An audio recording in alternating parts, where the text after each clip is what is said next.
Attention, please. Would everyone please find a seat? If everyone would please find a seat, we would appreciate it.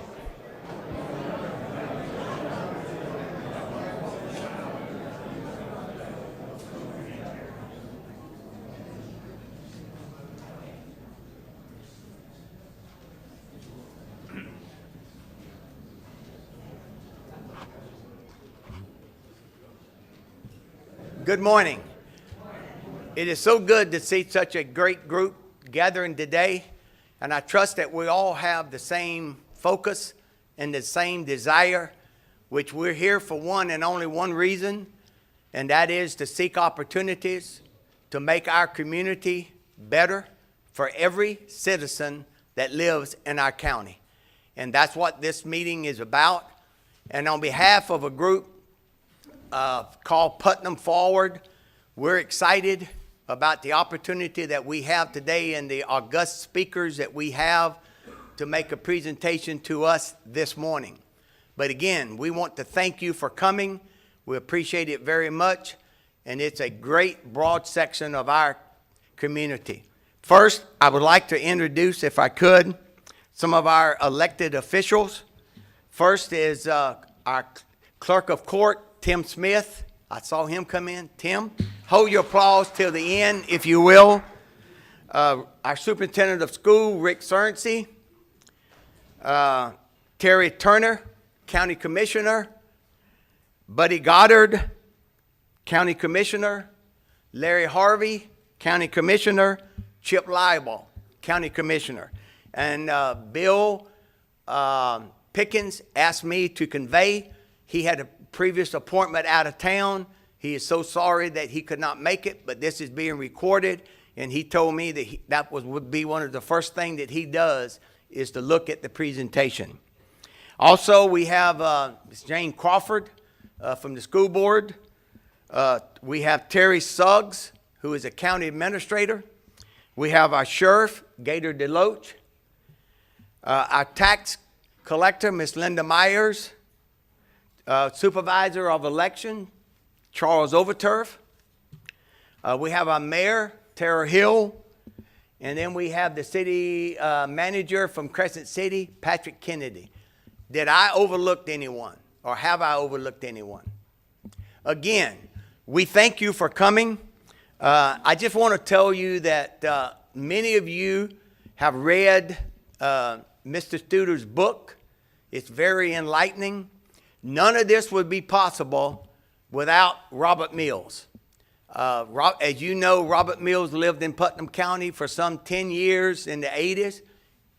He went to Pensacola and was there for many years. And that's where he met this team that's going to be introduced to you in just a moment. And without his relationship with them, this would not be possible. So we owe a great deal of gratitude to Robert and his effort for making this a reality. And with that, I'm going to introduce Robert Mills and ask him, if he will, to come forward and introduce our guest for the day. Robert.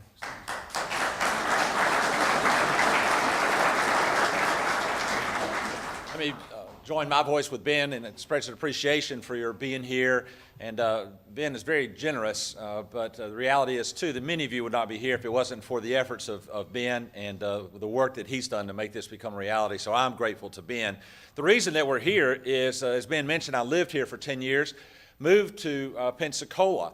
And when I arrived in Pensacola in 1998, what I discovered was that the downtown businesses were shuttered. The graduation rate in Escambia County was scraping the bottom. Young professionals were exiting the community. There was what's called a brain drain that was taking place.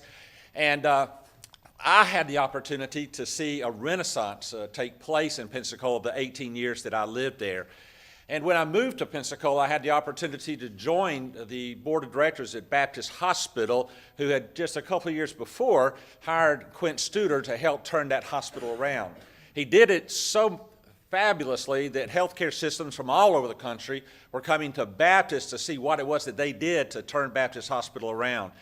Quint felt like he could better serve healthcare by leaving Baptist and started his own consulting company known as the Studer Group. I'd encourage you to Google it and see the incredible things that they are doing. But Quint sold his business just a few years ago for a few $1 million and has now poured his life into helping revitalize communities just like ours. And he has brought a blueprint in the book that Ben mentioned. It's entitled Building Vital Communities, and I would encourage you to go to Amazon and to purchase that. But when I moved back to Palatka after being in Pensacola, when people discovered that Angela and I had moved back, they had overwhelmingly one comment that they made to me. And they asked me, "Why did you move back to Palatka?"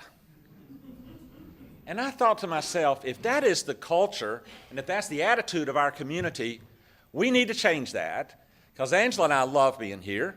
I suspect many of you love being here. And one of the messages that Quint helped deliver in Pensacola that became part of the fabric of that community is a message that I hope we can begin to incorporate here, and that is, we want Putnam County to become a place where our children and our grandchildren are going to want to work and live and play. That's what I hope to see take place. That one day my grandchildren will come to Putnam County and place their lives here, and that there's going to be so much for them here that they wouldn't want to live anywhere else, besides the fact that I'm here. The other reasons that they would be here. So that's what prompted me to invite Quint and Scott and Kurt. Quint is a phenomenal healthcare professional. I've mentioned him to you already. I'd encourage you to get his book, seriously, please. But then two other gentlemen he brought along with him. First is Kurt Morris. Kurt, where did you go? Kurt's standing in the back. Kurt is a very successful businessman in Pensacola. He moved to Pensacola in 2004, about the time I retired from ministry, and he and his family joined the church the same Sunday that I did. Kurt is now the CEO of the Downtown Improvement Board in Pensacola. So he brings all the skills as a successful businessman to the table to help continue to revitalize downtown Pensacola. And I really appreciate Kurt being here because his daughter is graduating from FSU tonight, 4 years with a double major. And so he's going to be taking off from here to go to Tallahassee for graduation. So Kurt, thank you. I know that's a big commitment for you. And then finally, Scott Salas, who's a dear friend of mine, I've been a good friend for many, many years, is a very successful architect in Pensacola. He has developed 20-plus buildings in downtown, helped to revitalize the appearance and the functionality and efficiency of downtown. So Quint is going to come first, followed by Scott, and then Kurt, and tell us something of the Pensacola story. So I hope you guys will join me in welcoming these three gentlemen.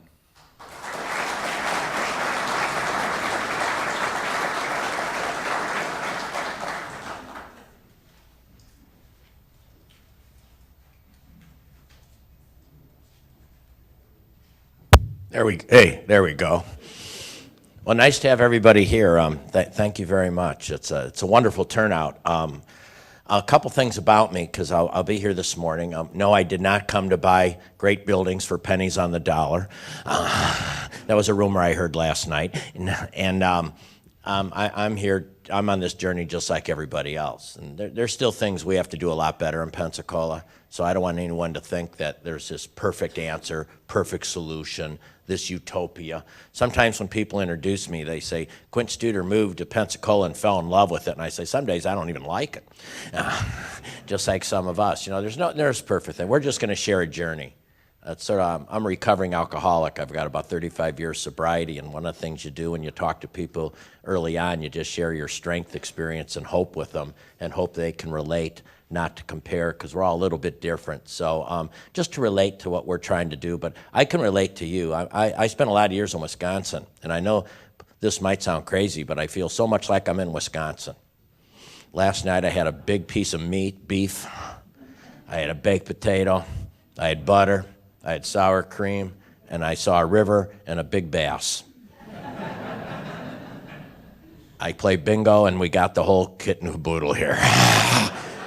This is Wisconsin. Anyway, so it's nice to be here. I'll share sort of what we've done. As Robert said, by the way, it was fun. I came in yesterday, and I went to the hospital to speak at the hospital, and that was a lot of fun to be there, and a lot of those people know me and things like that and so on. I would like you to buy the book, and I've written a lot of books. Didn't know I was going to write this book. I got a call from Dottie DeHart, who's a publicist, worked with me for years. She said, I think you got another book in you. And I said, well, on what? And she said, well, I think on creating vibrant communities. And I said, well, there's got to be a lot of books like that. And so why don't you research them? Because I just don't want to do a book that's already been written because they're hard to write. And she called me back and said, I've done some research, and there's a lot of books on it, but most of them are written by academias, which are good. Sometimes they're written by people different running for offices, things like that. But she said there probably hasn't been written by something that's been through what you've been through. Plus, you really like to tell the how-to. And the how-to, most books talk about zoning, incentives, all good stuff, but they don't talk about how to deal with the tax, how to deal with the community people that don't want to move forward, how to deal with social media, how to create young professionals that want to go out, young people that want to make a difference. So I'm a how-to person. My first book, Hardwiring Excellence for Healthcare, was all about, we all want engaged employees, but how do you do it? You all want to reduce clinical outcomes, so how do you do it? So I hope you read the book, but let me explain to you why. Because every single dollar that we raise with that book goes to early brain development in children. I will not take a dime. And it's not profits that go. We're talking every dime that goes. I'm eating they're about so much to print them, and I'll pay for that. I just want to get money because we like you, and before I go into my talk, probably the most important thing you're doing right now is Lift Putnam. And that's getting kids ready for kindergarten. Because in the long-term plan, and I know, the best time to plant a tree is 20 years ago, the second best time is today. But right now, you're planting trees that are going to come 15, 20 years from now. Our biggest challenge in Escambia County for years was high school graduation rate. And we all thought it was high school graduation rate. We all thought, it's the public school system. That's the problem. Where's the superintendent? You've heard that. It's the public education system. Our teachers, blah, blah, blah, blah, blah, blah, blah, blah, blah. And then we found out through research, we did a study, and I do this dashboard. And on the dashboard is high school graduation rates. And then next to it was, now the kids ready for kindergarten. And ironically, we found there was almost the exact same thing. We thought, is that just an accident? So we went and did research. I have a not-for-profit institute. I have 3 research people, and we did research. Is there a correlation between kindergarten readiness and high school graduation? We ended up at the University of Chicago Medical School and School of Economics, Dana Suskin and John List. John wrote the foreword for my book. And they said, absolutely, that if a child's not ready for kindergarten, they probably won't graduate from high school. If they're not ready for kindergarten, 60% of males that drop out of high school will end up in jail. 70% of females that don't graduate from high school end up having a baby by the time they're 18. That's generational poverty.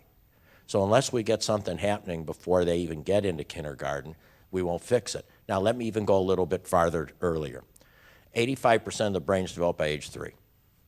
So if we don't hop on them right away, it just won't happen. So one of the things we hope to talk to you about is your hospital. Because right now we've got all of our hospitals for 5,000 births doing early learning tutorials for moms before they go home from the hospital. We then do a survey on how much now are you aware of brain development in your child, and the average score before the tutorials is 6.5, after it's a 9.5. Now I know I didn't come here to talk about early brain development, but if I don't talk about it, I got to. I'm obsessed with it right now. Because that's the long-term answer. But it won't help you the next 3 years, the next 4 years, the next 5 years. But we're paying the price for not doing it 20 years ago, 15 years ago. So I'm very excited about what you're doing, and I hope we can even get it in the hospitals. And I can't imagine a hospital like HCA wouldn't want to do this because it's very inexpensive to do and so on. So let's, a couple things about me. I'm hearing impaired. I'm deaf on this side. I hear a little bit on this side, very little bit. Being hearing impaired was one of the greatest things that ever happened to me. I used to drive with my wife. You ever have kids yelling and screaming in the car? And she'd be like a wreck, and I'd say, I thought the trip was fine. What's going on? What's going on? I don't get into gossip because people whisper gossip. Have you ever noted that? And they whisper, and I say, what? What'd you say about Bob? Nothing. So I'm hearing impaired, which means I only hear out of this ear, which means I'm so goofy, you know. I last night, I'm staying at the bed and breakfast, and I brushed my teeth, and I turned the thing, and I let the spigot on. Well, I didn't know, I must not have turned it off. All last night, I thought it was raining. I'm hearing this water. I said, it's been raining the entire night.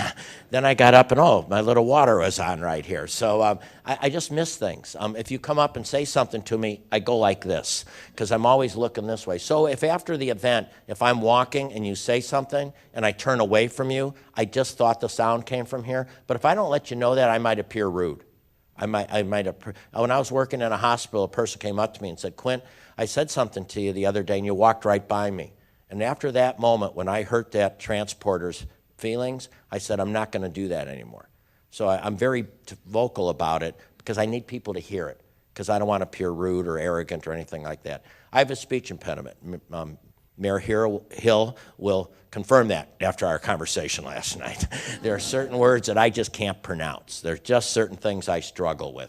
I thought that was a bad thing. But, you know, when you have a speech impediment, and you can see this, I'm using my hand right now, that's my speech tool. That's what gets me going. So, you know, it's sort of like, okay, get back up. And by the way, if I stop, I have a rough time starting again, so I keep right on going. There are certain words in the next 45 minutes that I will say that you have never heard in your life. And I probably am hearing them for the first time, too. Now, over the years, I've spoken at Mayo Clinic, Cleveland Clinic, and all these places with smart doctors, and it's great because I'll mispronounce a word and I keep right on going, and I can just see these cardiovascular surgeons and neurosurgeons thinking, God, that guy's smart. I don't even know what that word means. But you know what we're talking about are things that you think are bad, but they end up being pretty good. Because if you have a hearing impairment, you learn to listen really, really good because you got to pay such attention when people speak. When you got a speech impediment, you're taught to do something that's uncomfortable over and over and over again. It's called frequency. You're also taught to live with discomfort, and sometimes moving a community is uncomfortable. Sometimes doing things that you don't want to do is still the right thing to do. Because when you're in a speech pathologist class, you're going over something that is uncomfortable, but you learn that it's the right thing to do. I will tell you what this story we're going to tell, there were really moments of uncomfort. Now, you won't go through that because you're so much better aligned than we are. Your passion is so much better than we were when we were started. And you probably won't have a controversial project like we did, but it was because you're all such getting along people. Anyway, but so you won't. But there were difficulties because, you know, you'll read in my book, not everybody's always going to agree. You got about 25% of the people that will probably say, I love it, I love it, I love it, and probably most of you are in this room. And then you get about 25% of the people that say, I hate it, I hate it, I hate it. What are we talking about now? Then you get a whole bunch, about 50% of the people that are really in the middle, and it's really move in the middle. Move in the middle. By the way, we did a survey. We hired a polling company I'll talk about a lot. And one of the surveys we did was they do some questions to see is a person more of a positive thinker or a negative thinker. And in, the average in the state of Florida is about 20 to 22% of the people will probably be just against almost anything. That's just how they are. That's how they are. Now in Escambia County, we had 33% of the people that were against things that you would think they'd be for. They give them something positive. And if, you know, there's certain people that can find something wrong with even good things. You know what I mean? When I used to work in hospitals, I'd say, if you want to know how to identify your poor performers, they're the people that even complain about free food. Oh, pepperoni pizza again. I'm tired of that. I said, just do a buffet, and if they complain, just tell them to take their food and leave. Anyway, so... But the reality is, in Escambia County, we had almost 33% that were negative. In fact, somebody said God could have came to Escambia County and put heaven there. And somebody would complain it was a gated community, if you know what I mean. So we still got our struggles. We still got our journey, and we'll walk along with it. A part of this comes from what we've gone through here, and it's come, you know, the country's sort of catching up, is the fact that you're really fortunate here. From what I hear, you have a congressman that's working really, really hard for your community to do the right things. But you can't always count on Washington, D.C. to help turn around your community because they got a lot of other things going on. You also sometimes can't count on Tallahassee to turn over around your community because they got a lot of things going on. So what it really means is we have to control our own destiny. And that's what I see in this room. You wouldn't be here if you weren't already engaged into let's make this a better place. But of course, you're only a handful of 76,000 people here that live in Putnam County. So even the research and the books are sort of showing that. I wrote this book, and of course, you know, some of you have read it and like it, and I really appreciate that. And let me tell you a little bit about what we learned. We learned when we were walking through this is with Jim Clifton particularly, that Jim Clifton's the chairman of the board and the CEO of the Gallup Company. In 2004, my company was 4 years old.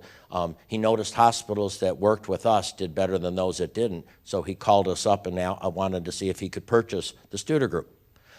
We are a little bigger than he thought, but we created a relationship with Jim Clifton and have him come to Pensacola, Florida. In fact, he charged $10,000 and it went to the United Negro Fund because Thurgood Marshall was his sort of idol, but he was going through that. And he talked about and did studies on what people really want.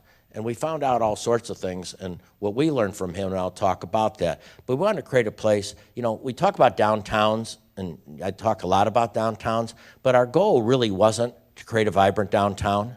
That's our tactic. That's a tactic. Our goal was to keep young people in our community. Because when we polled people, the number one issue that people had were, number one, our kids don't think they can stay here. Now, we don't want to force a kid to stay here. You know, we have one of our children that grew up in Pensacola. 3 of them stayed in Wisconsin because that's where we were. And he moved to Chicago. And we got one living, you know, in fact, she's living with us. She's 32 anyway. So, whoa, really keep that kid home. Anyway, so the reality is what we're talking about is we wanted the child to have the option to stay if they could, that they didn't think they were forced to leave. Or if they did leave and they wanted to come back, that they had a chance to come back. So that's really what the goal was, because it's all about talent. And if we can do 3 things in any community, we win. But not every community can do it, because not every community has this type of alignment right now. I don't know what happened, but something's working here that's got everybody close to the same page. Sometimes it's actually pain that causes it. Sometimes if you get bad enough, you have to get good. It's just, you don't know what happens, but you got all sorts of cool things going on all of a sudden all around the same time. But if you can create a community that keeps your talent here, gets your talent back, and then also even gets new talent that moves into your community. I'm new talent. I came to Pensacola not because of Pensacola. I had actually never really heard of it until they offered me a job as being president of the hospital. You know, that's how I came to Pensacola.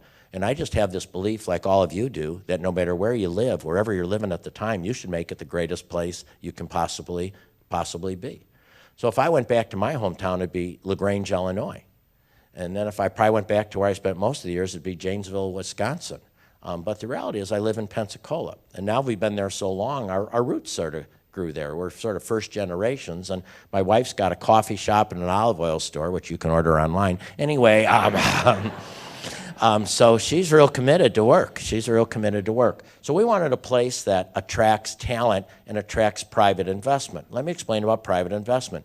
You're not going to get external private investment if you can't talk your internal private people to invest in their own community. And I'll probably talk about the most difficult topic right now. You got to get your wealth off the sidelines. And there's people that live in Putnam County that are probably quite wealthy, have made a lot of money, and are doing real well in the stock market, and bless them for everything they do. And probably many of these have been given checks here for years, doing things like that. But you got to get them to invest, and particularly in a downtown. And why a downtown? Because downtown taxes will pay for urban sprawl. Downtown density starts really making a difference. I wouldn't have written the book if our assessed property value in 4 years hadn't gone up 25.9% for $675 million to $850 million, with 200 more million happening right now downtown that's going to pop onto the tax rolls. And why do I want to improve property taxes and get them higher without just raising your rate, but creating investment? Because where do property taxes go? Police, fire, and schools. What do we want? We want safety and we want education. So I wouldn't do it because of that. So most of what we've done was not from outside wealth. It was from people in the community saying, I want a different type of return on investment. My return on investment might not come from Schwab, but it might come from the fact that I've got children now wanting to be here. My investment might not come from a fund, some will, but it might come from the fact that all of a sudden I've got a community where people want to be at right now. So that's the return on investment. My wife and I own a minor league baseball team, and in about the fifth inning, we let kids run from the right field over to the left field, and there'll be 400 and 500 kids running across that outfield. That is the best return on investment we've ever had. Or it's the fact that a Ron Jackson will come up to us and say that my daughter and her son-in-law are moving back here because they think they can live here now. So when I talk about return on investment, yeah, there's financial return on investment, but probably for the people that come after the first ones. Because the first one's got to be willing to make a leap of faith, to invest in a community, to see what can happen, and I'll talk about that. So we wanted that strong tax base, and of course everybody wants a clean, safe environment. Jim Clifton was a big influence on us, the coming jobs war, and he talks all about many of the things that I'm going to talk about the rest of the day. Here's what I learned from Jim Clifton in 2004. Location doesn't matter. Now, location can be a big plus, but there's some great success with people that don't have great locations. Sometimes people come up and say, well, you know, Pensacola, oh my God, you got the Blue Angels and you got white beaches. Okay? Or you got a ballet, you got a symphony, blah, blah, blah, blah, blah, blah. The reality is we had all those things when we sucked, if you know what I mean. We had all those things when you could roll a bowling ball downtown. We had all those things when our taxes were flat. We had all those things when our population was flat. So those were nice things, but those weren't enough things to take us and get us a little bit to the tipping point.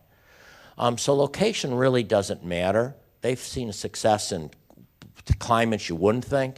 They've seen climates and success you would think would have success. Tallahassee's a great example. Tallahassee is finally sort of getting it, but for years Tallahassee was an example of a city that why aren't they better? They had a county, they have a university downtown and a state capital. Austin's got those, and they're one of the greatest places in the United States. Madison has those, and they're one of the greatest places. Now everybody's excited. It's great Tallahassee's doing that now. But it was surprising for many years they weren't, even when they had those things. So what changed?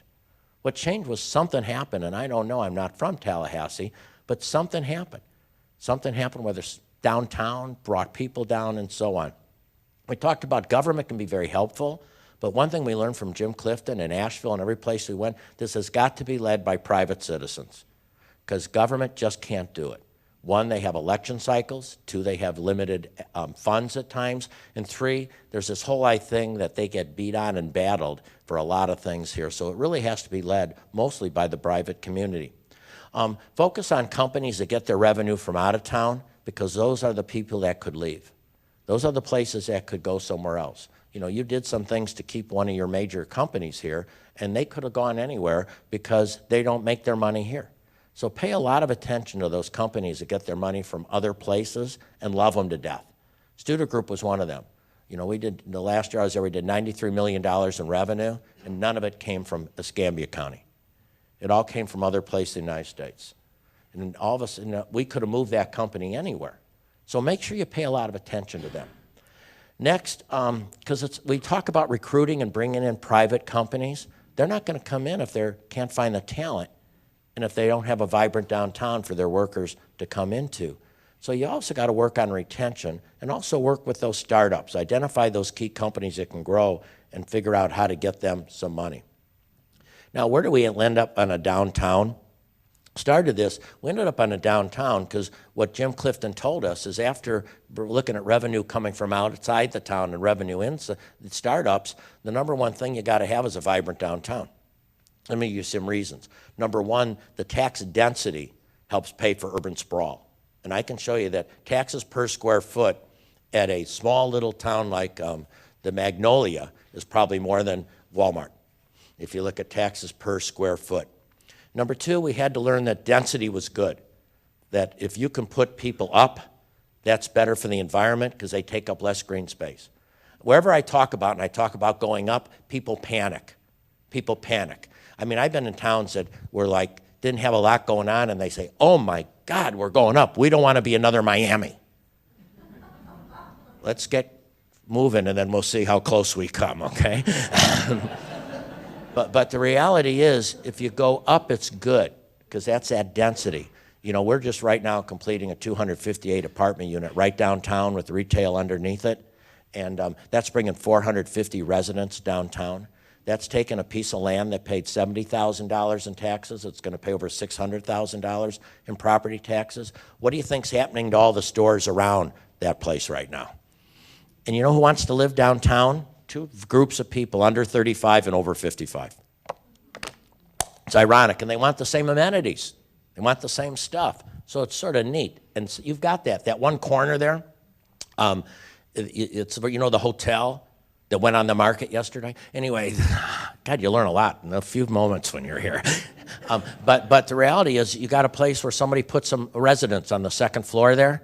That's really what you need. That's the type of stuff that, and then they live there. So it gets safer because they're there all the time.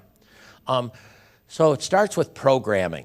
Because people, nobody, you know, the people that have started businesses downtown, I hope you support them, because it's pretty risky. It's pretty risky. And what happens is, it's got to be programmed first. So Kurt's going to talk a lot about, you got to create a lot of events downtown. You got to create things all the time. Some win, some lose. Then you get your retail, your entertainment, that bars that start coming down. But they're still, it's challenging. Specifically your downtown. You have a long downtown. And that's really hard because it's hard to create that vibrancy. That's why in my book I talk about finding one great intersection and creating a great intersection, and then eventually you let it build out. But that's hard. So for example, in Pensacola, we stayed south of what's the name of that? Huh? No, the one up by Vinyl. Garden. We stayed south of Garden Street, and everybody said, why don't you do something north of Garden? We needed to create the vibrancy south of Garden first. Then you can float it over a little bit. So I hope you support your local businesses, not only during Small Business Week, which is just wrapping up this week, but all the time. Then if you can get office space down here, if you can get some people say, you know what, I don't mind being down here. I'd like to have an office down here, but not on the first floor. You can't let offices be on the first floor. And here's how a death spiral happens in a community. The mall opens up at one time. A couple businesses from downtown move out there or close. Then those are empty. You can't blame the landlord. They need to fill that space. They give it to an architect or a lawyer or an accountant. All nice people. They just can't be on the first floor anymore. And then you have to move them up because you lose foot traffic. And once you lose foot traffic, you get a death spiral because then the other businesses can't make it. So then you get office space downtown. We just built, we started off with no new office space in 30 years. There was no Class A office space that had been built downtown in 30 years. We put a 77 square foot office building downtown. Nobody thought it would fill up. It filled up. So then we put a 55,000 square foot office space that's full, and now somebody else is doing another one that looks like 75 or 80,000 square feet office building downtown. So you get people working downtown. Then the real win is residential. Because once you get people living downtown, that creates a consistency for those small stores and small owners that really sort of make it happen. And that's where you go. Now, the other bonus that we don't have, if you can ever find a college to go downtown, that changes everything. That's what's changing Tampa. The University of South Florida Medical School is moving downtown. You have a School of Arts here. Imagine how neat that would be downtown. And then you can build the enrollment up a little bit, then those people leave and walk. I mean, you have a chance that a lot of small towns don't have because they just don't have any type of college in town, and you have one in arts right now. Just something to think about. We had a hurricane in 2005, and it really leveled Pensacola. That sort of was, in a way, a sad thing, but it was a good thing, because when we studied other cities, they said, private citizens, you got to rebuild. Now, you don't have a hurricane here, but you do have a trauma, and that is too many young people not wanting to live in the area. Too many people leaving. So our hurricane sort of drove some things, and we also want to always look at objective data. So one of the things we learned in here is you can't just do on emotion. Has anybody ever heard anybody act like they represent everybody? Even who's my elected officials? Even you'll do it once in a while. my constituency. I had not you, but others. I had an elected official one time said, "I'm getting a lot of emails." I said, "How many have you gotten?" "Well, 2." Anyway, not you. So the reality is, our people say, everybody. You know what I mean? We have people walk up to the county commissioner, city council, and say, "Everybody's unhappy right now." And we knew that was a lie because we've never all agreed on anything in our lives. So we went to a lot of objective data, and we thought that was really important, and deflating the ego and bringing in outside experts. And sometimes elected officials get criticized for that, but you should compliment them for that, because that doesn't mean they're experts in everything. So to bring in outside expertise to give them another opinion and help them are good elected officials. It's like I'm in the medical field. You don't want your primary care doctor doing heart surgery on you, even though he thinks he might be able to because he did do a rotation at one time in medical school. You want people that say, "Hey, we're going to bring outside expertise." So here's some things we did. We brought in Bruce Barcelo, and we did a lot of polling.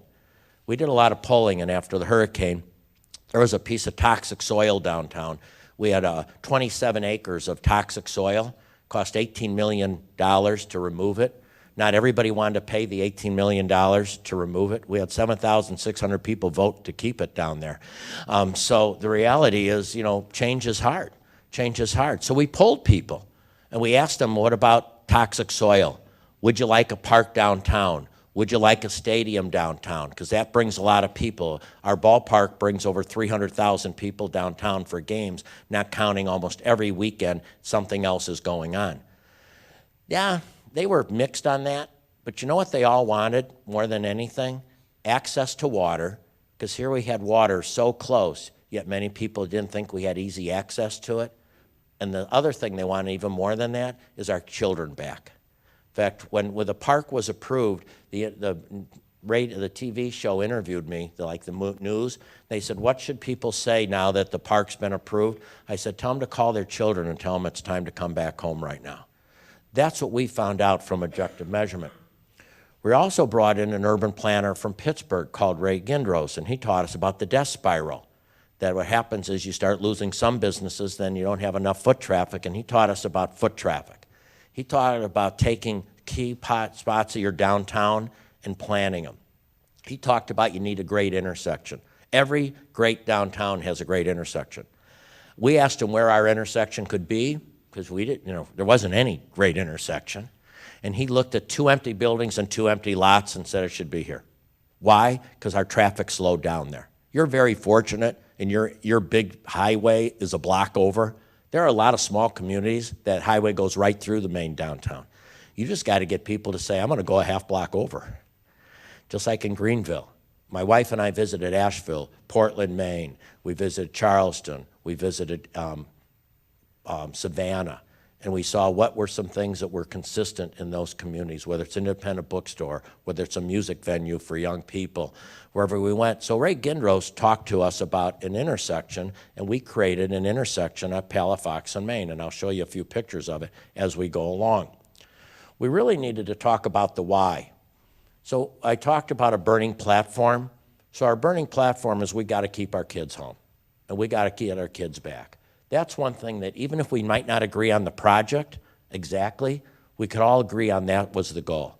And once you agree on the goal, you might disagree on aspects of it, but you still can agree on the goal.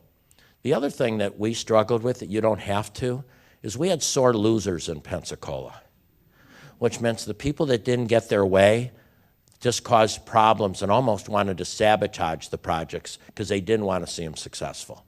So my message here to Putnam County is you want to have consent rather than consensus. That you might not like everything, but if you really believe in Putnam County, sometimes you just got to buckle in and say, even though I don't agree 100%, I'm still going to do my best to support it. It's like Mayor Hill when he was in that huddle. Now, I hear you went 10-0 here, is that right? and the reality is, I bet you in that huddle when he called certain plays, not every player said, "Oh, good, you're not throwing it to me again."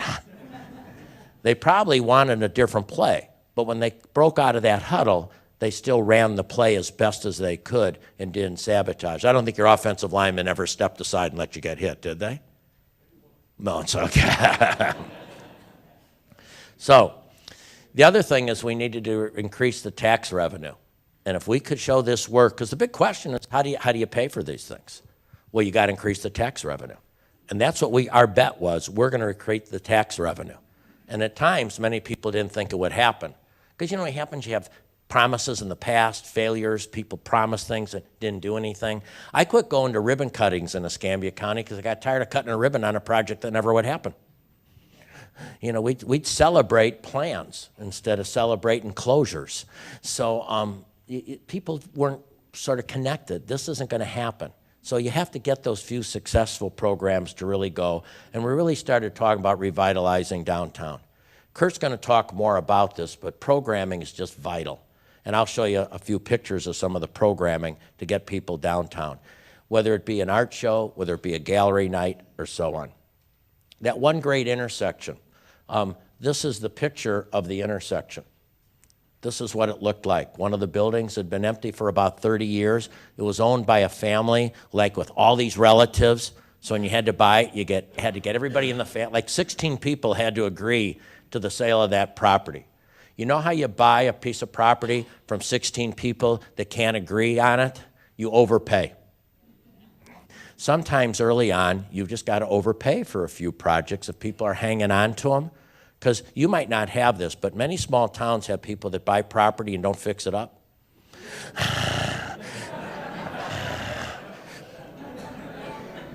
And then they hang on to it.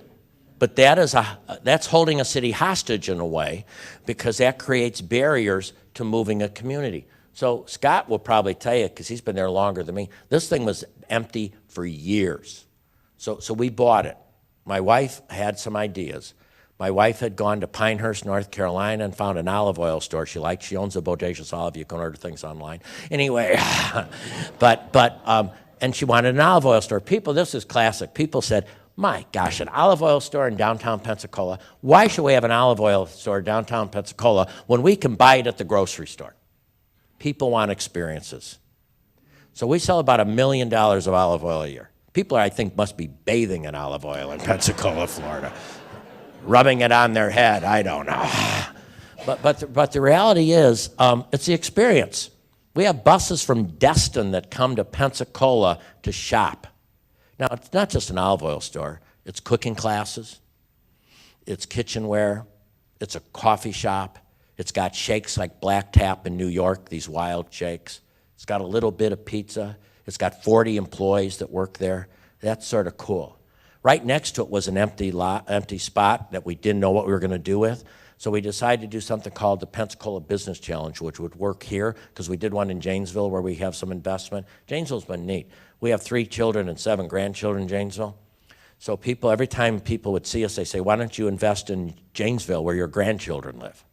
So we bought an old building there, spent about $1.7 million putting an olive oil store in, a so-chop salad place, and a coffee shop.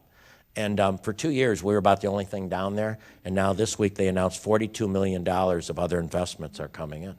Most of them local people coming back downtown saying, I'm going to put it. In fact, they actually raised $3.5 million for a private fund called Arise, where private people in the community donated money because the government didn't have it to put a new town square in, to put more things along the river. Because they said, we got to create a better downtown, and now they're getting their first hotel coming downtown and so on. And you've already got some. Anyway, so it's sort of those things that you can do that sort of makes a change. So this is what it looks like today. And it's really a crowded spot on the corner. My wife looked across the street. Oh, there's our winning downtown. I'll talk about that. So we take this building. We basically say we're going to give out $25,000 in cash and $25,000 in reduced rent, okay? And we have a whole system to do. It's in the book. And we said we're going to do a business challenge. So anybody interested in this, show up at this meeting. We thought we'd get 20, 30. We had over 100 people show up interested in it, okay? We ended up with 33 complete business plans working with the Small Business Development Center. They paid $50 to get like the software. 33 completed business plans, 8 finalists. And we picked one, which was Mari, who ran a catering service that always wanted her own restaurant. They're just celebrated 5 years. And 5 years in a small business is hard. 80% of small businesses don't make it 1 year. 80% of those don't make it 5 years. So We'll take questions later.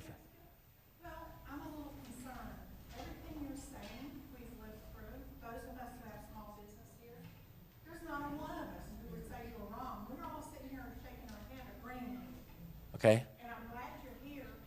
I think it's unfortunate that you didn't come speak to the small business people who are struggling and making downtown vibrant right now. And I hope I get a chance to talk to you before you leave. I have to go up in my business. Absolutely. But I have a question. At the end of your presentation, we've all agreed, what's the next step? Because we've had these conversations for 5 years, and there's never a next step. All right, we'll get it. You have to decide your next step. One of the things to do is look at your downtown and plan your downtown and figure out where do you want your intersection. Is there private wealth that will come off the sidelines that will boost some investment without a return on investment? And will you shop and be downtown and do that? The other thing we do is a lot of skill building for downtowns, and we'll talk about that. So I'll hit all that, and tell me where you work, and when I'm done, I'll stop and see you personally. Destination shop. I bring 2,000 people in over the course of 30 days to my shop from out of town. Great. I am not frequented by local shoppers. All right. Well, you'll be frequented by me when I'm done here. I have a book shop downtown at 305, and I'm sorry I missed you during the tour yesterday. All right. Come visit with me. I will. Thank you for stopping. So with downtown business development, so she won. And so what we also have done, though, is we put skill building in. Most small businesses, this lady and other people, they're very passionate. You could feel the passion. But sometimes, and not her, I don't know her, they might not have the skills to run the business. They might not have the skills in customer service. They might not have the skills in selecting and keeping talent. They might not have certain talents that they have. So we do an awful lot in building and developing talent in our area, which I think is really, really vital. This is Carmen's Lunch Bar. You can sort of get an idea what it's like. Then the east side filled in. When I say east side, the other side of the street. Took an old building there, and that was recaptured, and that built in too. So you can sort of see what happened in that community. Then you have Bubba's Candy. By the way, this lady, this was nothing compared to what we went through in Escambia County. These just things happen. And that's why you just got to keep moving forward. You treat with respect, and then you move forward. That's one of the things we've learned. You listen, you have empathy, you do what you can, but then you move forward. And that's what is called consent, not consensus. We're all not going to agree on things. So that's the street thickening. And that's a little bit what we get a little bit busier. By the way, that's Bubba Watson. Anybody know golf? Okay. Bubba had moved away from Pensacola and was living in Orlando. He lived in Tiger Woods' old house, in fact. And the reason was he wouldn't mind coming home because his mom was living there, Molly. But his wife grew up in Toronto. Anybody see a difference between living in Toronto and Pensacola? And Orlando they lived in, which was still a pretty vibrant town. And the reason is because she didn't want to live in Pensacola. Didn't want to live in Pensacola. And then as our downtown started changing, instead of staying out on the beach, when they came downtown, they started staying downtown.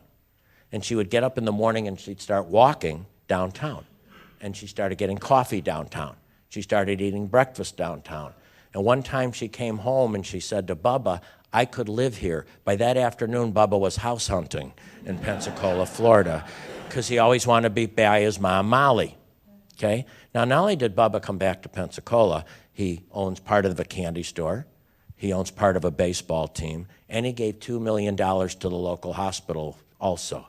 Not only do you get talent back home, but sometimes you get their philanthropy back home that can come with it. So that's just one of the examples of Bubba. And that little boy right there is Caleb. If you've seen Bubba, he was on Megyn Kelly this week talking about adoption, because both their children are adopted, and both Angie and Bubba are the national spokespeople on adoption. That's called street thickening. That's the other side of the corner. That used to be an empty lot, and right now there's 4 trailers that are there, like food truck type trailers, and oh God, that was controversial. You can't put trailers downtown. And these aren't food trucks, they're like that, but they're actually trailers, like Gulfstream type trailers that you can get tacos, you can get this. It's called al fresco, and that's there. And then on the other side, actually a bank came in which you sort of worry about, but the way they turned the building and they put offices up above it, they just sort of did that. That's al fresco, that place that was an empty lot. You can sort of see there's what it was, there's what it is. And then major investors now attract smaller investors. That's World of Beer. That's a Scott Zepp. Grew up in Gulf Breeze, Florida, right across from Pensacola, and moved to Tampa. He had a place in Tampa, and he said, you know, I wouldn't mind bringing this to my hometown, so he brought World of Beer to town. Now, we had a little spot that's where more of the bars were in the entertainment sections. That's World of Beer. Now, that was an empty men's clothing store when he took it over that had been sitting empty for a while. Once again, there's some commonalities. Almost everyone here either had roots that came back or had roots already in town. We still haven't attracted many what I would call outside investors.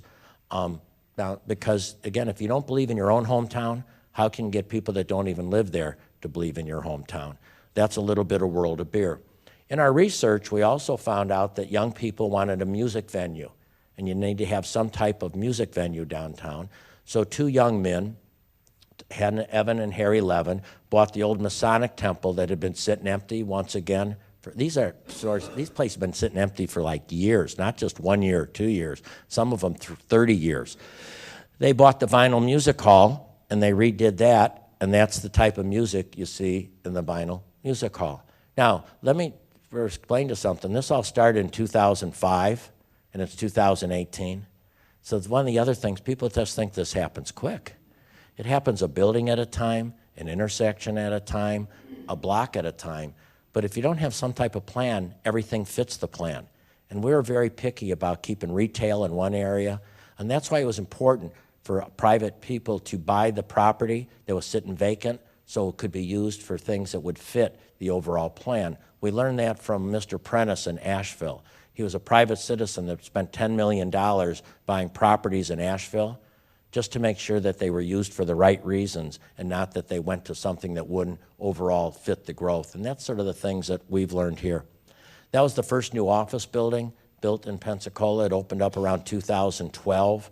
It was only going to be 3 stories. We actually started the building and it was 3 stories. And then when somebody saw what it was like, they said, can you add a story? We actually added a 4th floor that wasn't originally planned for, which was a little complicated. But today it has over 250 employees working downtown. Now, when they work downtown, they eat downtown.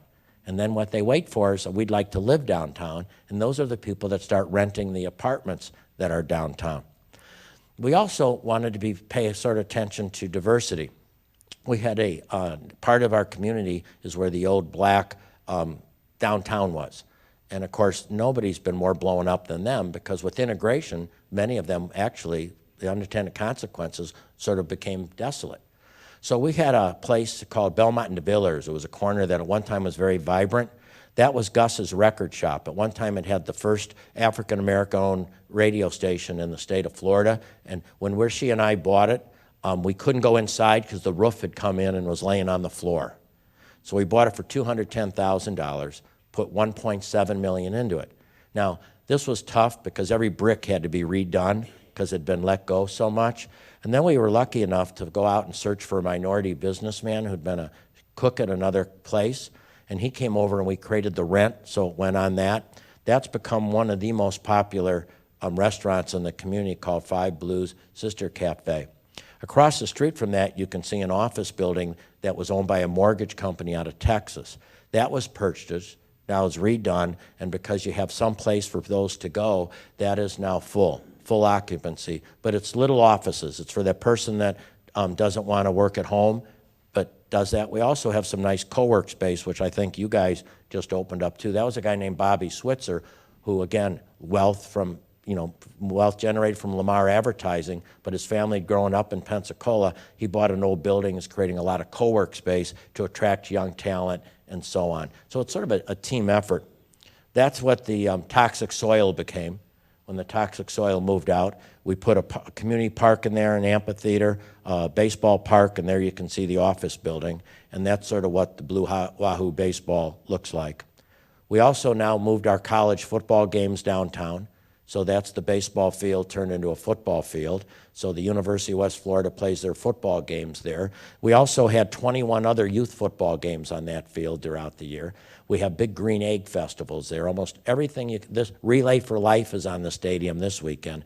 Almost every weekend something's happening in that stadium to bring people downtown.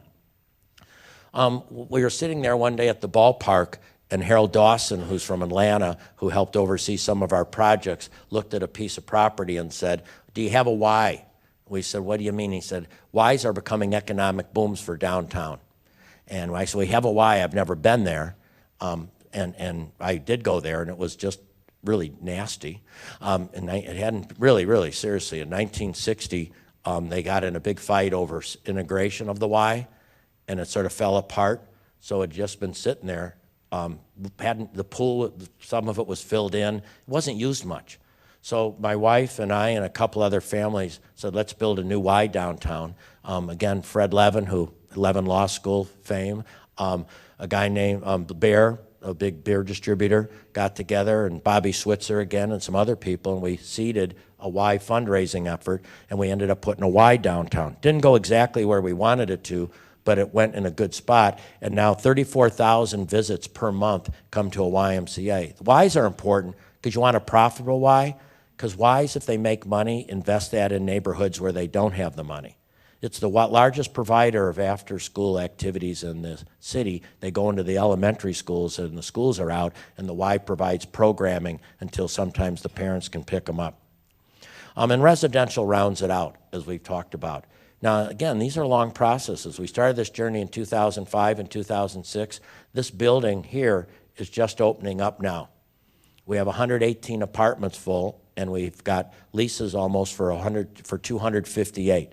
And that changes the whole community, and down below is sort of where you talk about where you're at. So, a couple things about that. When you put a new office building and you put across the street and that's $80 million of an investment, no new roads, no new pipes, no new poles.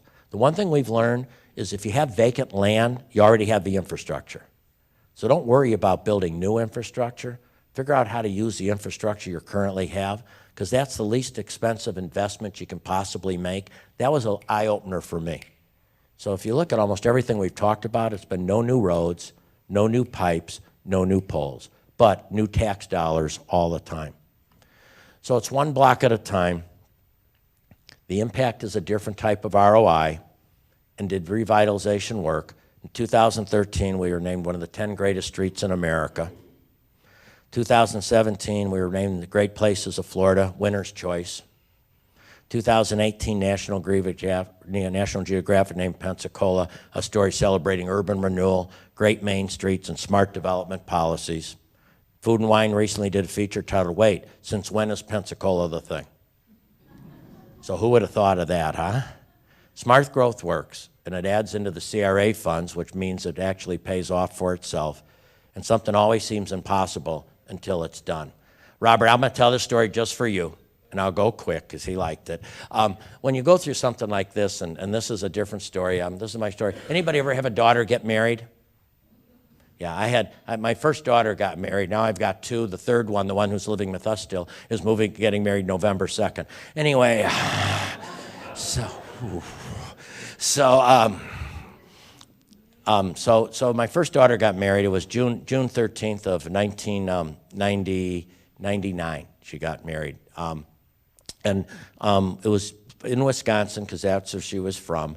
We went up to the wedding. My wife was up there planning it and all that. I got there June 12th because I was working, and to the rehearsal, they do a rehearsal dinner. By the way, when you're father of the bride, you learn about what it means to be father of the bride. There's some real rules you follow. It's called shut up, show up, and shell out. The 3 S's of father of the bride.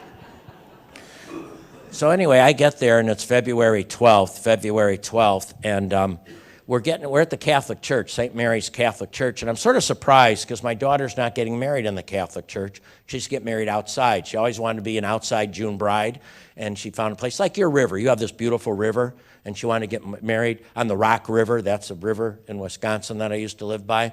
And she wanted a gazebo. I don't know why, married in a gazebo. Now, the river didn't have a gazebo, but I have learned that you can rent just about anything.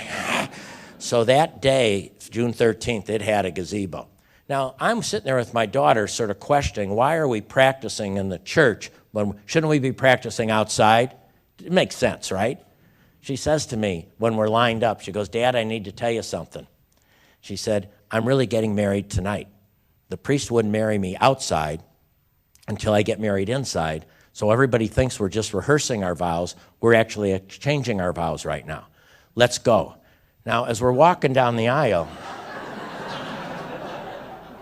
I've got some questions I want to ask.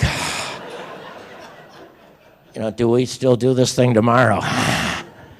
So we do this. I shut up like I'm supposed to, and they do the whole deal. And then we go to rehearsal dinner that night at Janesville Country Club. Next morning we wake up. My wife's already gone. One of the daughters is already gone, and it's just me and my youngest son, Michael. He's like 11 at the time, and we have to go get our tuxes. Now, our tuxes we're getting in Janesville, even though we got measured for them in Pensacola. And if I would have went and they would have said, can you tell us what color tux? I had no idea. You just go measure you. The only thing I got to pick out at my daughter's wedding that I wore, because women pick out their own stuff, I got to pick out my underwear, my T-shirt, and my socks. I want to tell you, I felt like a wimp for many, many years. But that changed one day when I told this story. A guy came up to me and looked at me like I was John Wayne. He said, you got to pick out your own socks?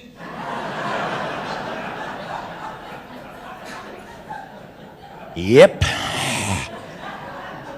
So the wedding's at 3, and at 1 o'clock, we're supposed to be there for photos. So we get there for photos, and we're doing the photos, and then you got a lot of downtime at this stuff till 3. So about 2:30, a guy shows up carrying his cage with some birds.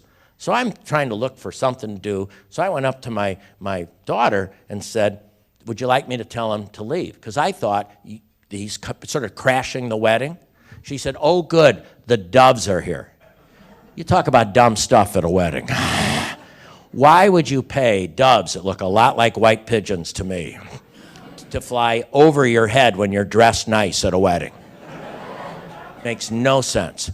But I'm very skeptical. I sometimes am skeptical, so I want to know if we're paying for this dove guy when they fly.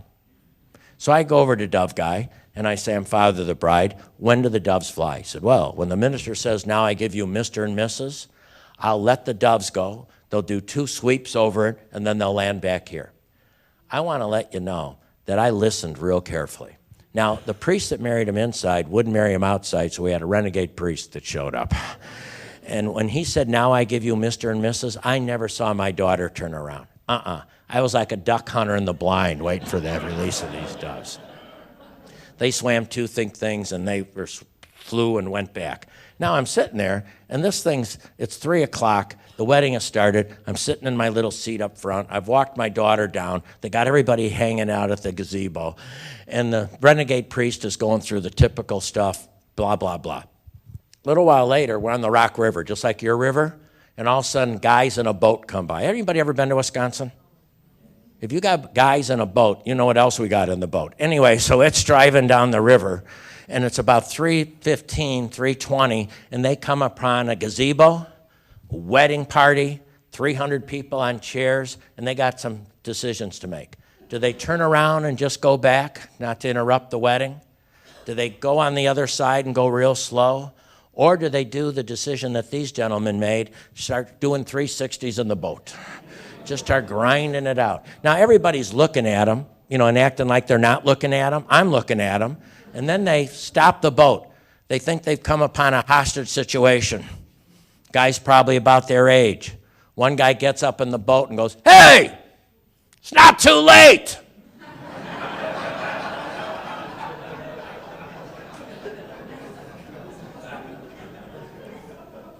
We'll pick you up at the pier. And I'm thinking, it is too late. He got married last night. So I'm sitting there waiting for this thing to end, just like you're waiting for me to end. And all of a sudden, the minister goes, the priest goes, when you throw a pebble in a pond, how much water does it impact? And I'm thinking, who cares? Let's get this thing over with. Then he walks down from the gazebo. And he walks all the way back. And I'm like sitting where Scott's sitting.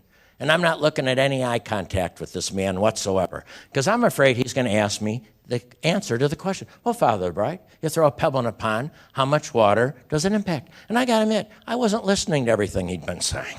I've been looking at that boat guy for a while. I've been doing some other stuff in my brain, okay?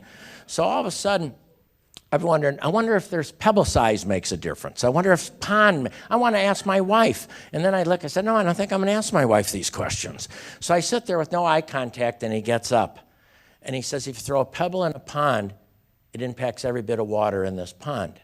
And I want to tell you what I missed that question, because sometimes I have contempt prior to investigation. Herbert James says the sure way to keep ourselves in darkness is to sometimes have contempt prior to investigation. And at that time, a whole bunch of things changed for me. I thought of people that made a difference in my life. Mrs. James, my third grade teacher. Mr. Fry, my sixth grade teacher. Coach King, my high school coach who taught special education, which was what I did the first 10 years of my life. But I also thought about the times when I jumped to a conclusion before I even heard the entire diagnosis. So then he get up on the gazebo, and he said, if you're here at this wedding, even though you don't know this bride and groom, you've impacted their life, or you wouldn't be at this wedding. And then he said, never underestimate the difference we make in people's lives. We're all pebbles. Pebbles in our country, pebbles in our universe, pebbles in our state, you're pebbles in Putnam County. But if everybody sees that they can make a difference in that pond, and the ripple effects can make this a great place for people to live, great place for people to play, and a great place for people to have a community that truly is that type of place that people say, that's the place I want to be. You have a lot going for you. Don't underestimate how moons will align just at the right time, at the right place. Yeah, there'll be ladies that won't be happy. There'll be people that'll be upset. But you know, that's life. You just got to move on. You just got to move on, listen with respect, and you know what? You can always learn something from every single person that talks. There's a gem that everybody's got somewhere. So I'm pleased to be here. I look forward to being here till about noon. I'm not going to buy anything pennies on the dollar. I just want to, and I'm not going to buy anything.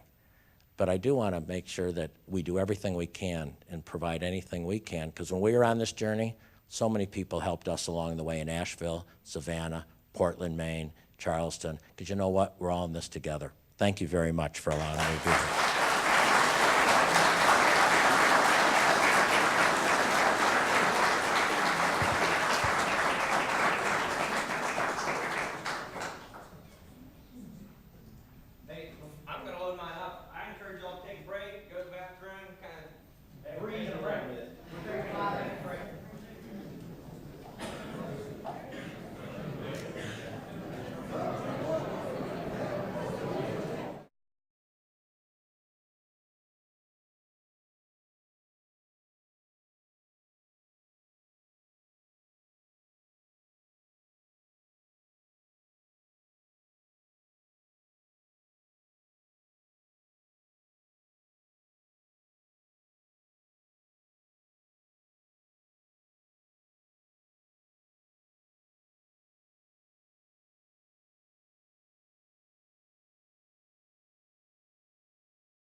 if you don't mind, let's take our seats, and we want to be good stewards of your time. So if you don't mind taking your seat, we're going to get Scott Salas to get started, okay? So.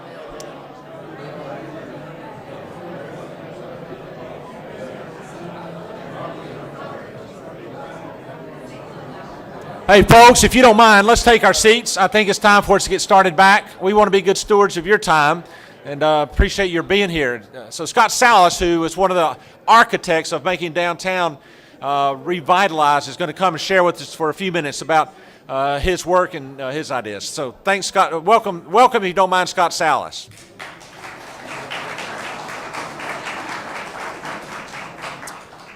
Thank you very, very much.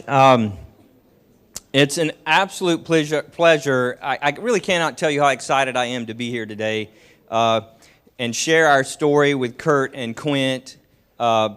It's actually dreams come true for me. I literally used to dream of Pensacola getting better and being the kind of place that thrived with such high quality of life that others would seek after what we were making.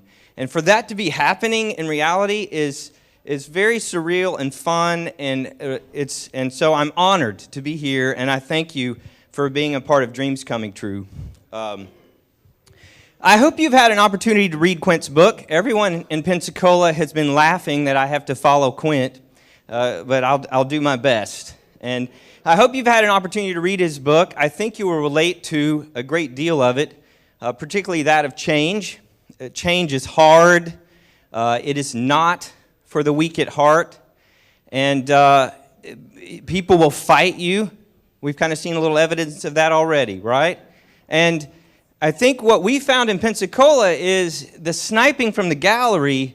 Yeah, it's frustrating and even sometimes feels like injustice.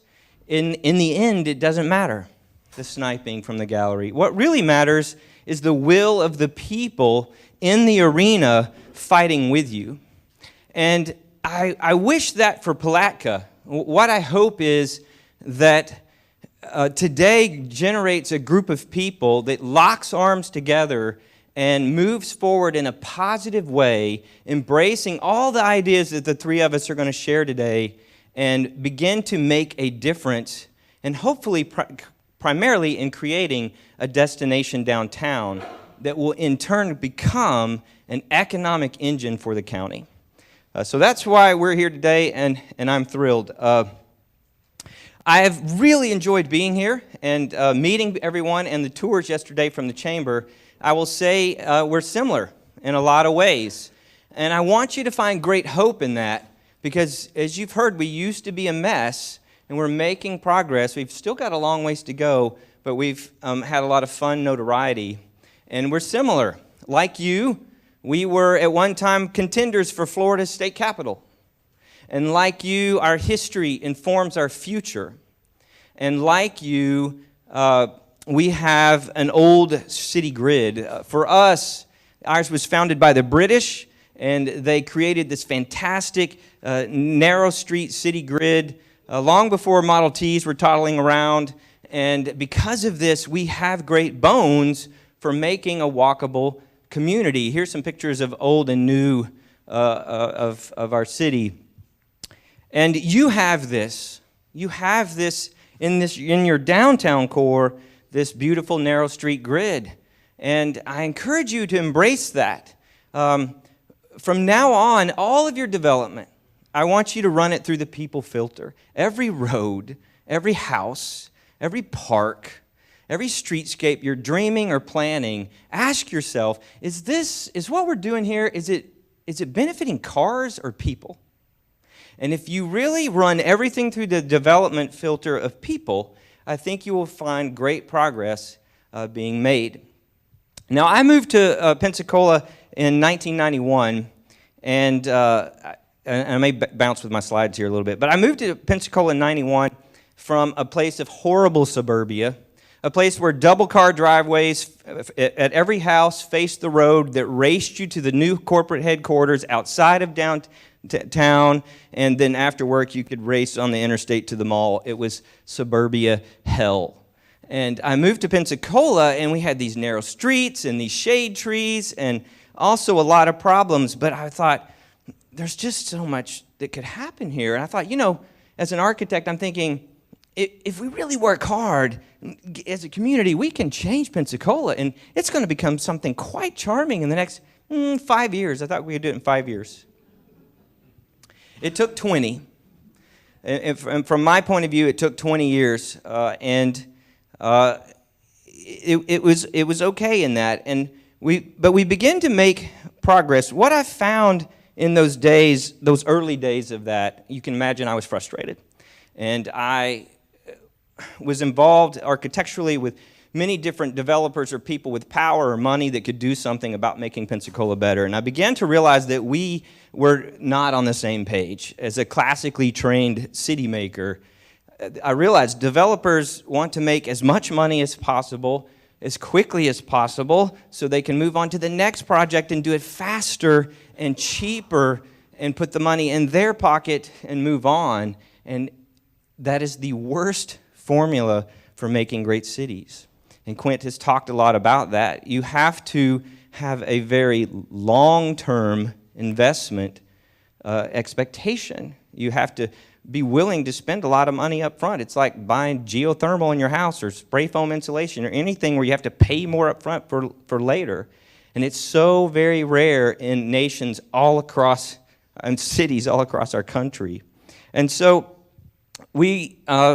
today, things are a little better. The internet really began to share ideas, and so not all developers by any means, but many more in Pensacola are embracive of the ideas of good city making. They kind of participate with us in conversations about, let's define the street edge, and let's put cars behind the buildings, and let's put retail below and residential above. And in those early days, when I thought Pensacola was going to make it in 5 years, those ideas, when I met with those people, I was met with raised eyebrows and foul language. And it's so much more exciting now to have kind of a shared media culture where people are beginning to do that, to embrace these ideas. And because of that, we're making great progress. And when you begin to make notable progress, people start asking, well, what's happening? What's going on? It's part of why we're here today. What's your secret sauce? Tell us. Tell us what to do. What's the magic button? And I see so many people, particularly communities, looking for the easy button. And I'm here to say that there isn't one. There is no one project or one idea that will fix Palatka or Putnam County. But what we have found is that many things work. So when people do ask Quint or Kurt or I, tell us what, Scott, I get this question all the time. What began to make the progress? And my answer is many things. Many things. And for us, as you heard earlier, one of those things is Hurricane Ivan. Now, this storm came out at us with horrible destruction. We didn't really pay much attention. It came at us hard and fast in the night, and we had to wake up. And in the end, Hurricane Ivan created $20 billion worth of damage in the United States, and the majority of that was in Pensacola. I had countless friends without homes, and really what it did is it began to create a lull in the will of our people. There were a lot of people who were like, they'd had enough, and they were done and wanted to move out of Pensacola. But what it began to do, of course, look there, my phone is ringing. My gosh, right in the presentation. But sorry about that. It's buzzing here. How frustrating. At least it's muted, correct? So, stop calling me, Quint. Exactly. So, here's Ivan, and I had all these friends without homes, and those that did stay, these were the strength. These were the people who were ready to rebuild. Ivan kind of purged the people who were using our community in a general way, and the folks who were like ready to really make something happen began to do exactly that. But one of the best things that Ivan did for us is threaten our community within inches of our lives. And by that, what I mean is the floodwaters literally came within 2 inches of hitting the electrical system in our sewer plant. And if that salt water had gotten 2 inches higher, it would have destroyed the electrical system and in turn the sewer plant to the point where we would have not had sewer services as a community for over a half a year. Now, that's the kind of catastrophe that really gets the ideas, attentions, and monies of many people who care about that. We had been trying to move the sewer plant away from our downtown forever. And it was always like study after study and money and meeting after meeting. It's just not going to happen. It can't happen. And here comes Ivan, and that kind of catastrophe threat really changed a lot. It brought FEMA money, I will agree, but it wasn't wholly because of FEMA money that it happened. But many things began to happen, and we eventually, thank goodness, relocated our sewer plant away from our waterfront downtown up near the paper mill. Now, while this is going on, it was almost kind of simultaneous, kind of a sister booster shot of development, if you will, was the Maritime Park. Now, Quint tells this story quite well. He's very intimately involved with all that's part of our Maritime Park. But what I want you to hear about it is this. The Maritime Park is a place for conversations to be held. It's a place where relationships are formed. I didn't even really like baseball when I grew up, and yet I love going to these baseball games with my kids. And they love going. They cannot wait to get down there and participate in all the incredible family activities that Quint and his team work so hard to plan. And that is so rare today. And what I find people doing is that they are saying, I will go down there with my buddies, and entire innings will go by. I didn't even know we scored because I'm so engaged in conversation with my friends. And people are experiencing this, and they're saying, that was great. I like that. I need more of that in my life. I think I want to move here. And it really has nothing to do with baseball. It just has to do with this venue of creating a place that relationships form. Now, as powerful as the Maritime Park was, everyone thought it would be our easy button. Everybody, if we build this park, it'll fix everything. And that obviously is not true. It's awesome. It works. It's still working. I'm so grateful it happened. And I'm glad that I put endless amounts of energy trying to support it and make it happen. But it didn't fix everything. I would still say that, as Quint agrees and speaks about, one of the most powerful things that we do have that's working, still working, is the collective energies of entrepreneurs. And for us, one of our stories is a young man came downtown in the mid-'90s. No one was interested. He's like, I'm going to take this old Mexican restaurant. He knocked out a wall of the adjacent space next door and created a young, hip, cool pizza place that served 50 beers on tap. Now, this was unheard of in Pensacola in those days. And this happened long before the founders of World of Beer that Quint mentioned even came to Pensacola. As you'd heard, the franchise founders are from Pensacola, but they began their investment and their dream in South Florida, in Miami, Tampa areas where they went to school. But they would kind of come home for Christmas and say, man, have you been to Pensacola? Maybe we should think about bringing our franchise here. They did. World of Beer thrives today right alongside Hopjacks that I just mentioned earlier, and business begets business is begetting more business downtown. Now, some other great, so entrepreneurs are key. Another one of our favorites is Mari Carmen. Mari is a friend of mine. She makes great food, but she's also known for being the winner of Quint's Business Incubator competition. And she gets the privilege of building her business in this SOGO district, South of Government district. Now, this is primarily a success story, in truth, from the majority of the investment of Quint and Rishi. This is an entire city block that was abandoned and blighted. And what's special about the SoCo district is the intersection. You heard Quint speak about the importance of that. Intersections are key.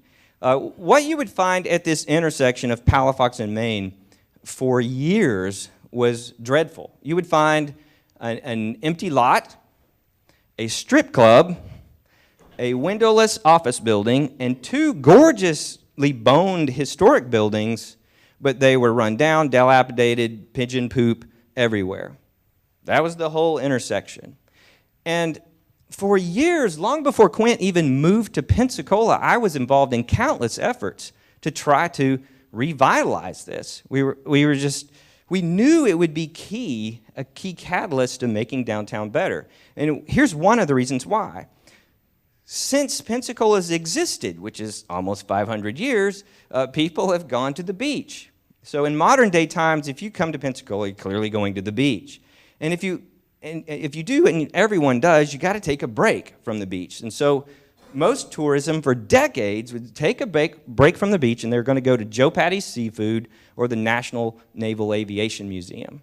And this intersection is on that path. So every human being that comes as a tourist or visit our city moves through this intersection experiencing what I just described. And we could never make progress because the owners were just not interested in selling or leasing. And what began to create success is, let me back up here, right here. So we got this intersection and we began to inject a lot of energy to it, and great things began to happen. Now, if you're at this intersection and you're like, this can't be Pensacola. I thought it was way cooler than this.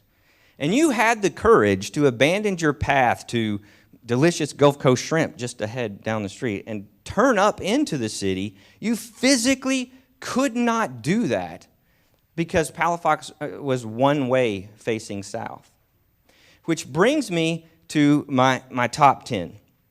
What I have found in Civicon, I don't know if Quint mentioned that this morning, but one of the great things that his team, the Studer Community Institute, is doing in our area is he's putting on, he's inviting world-renowned speakers to our community every month.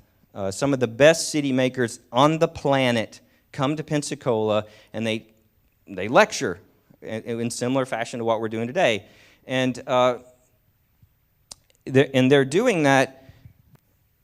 I've been in the audience. I've experienced your place there, and like the woman who may have spoken earlier, everyone's like, yeah, this is great, but tell us what to do.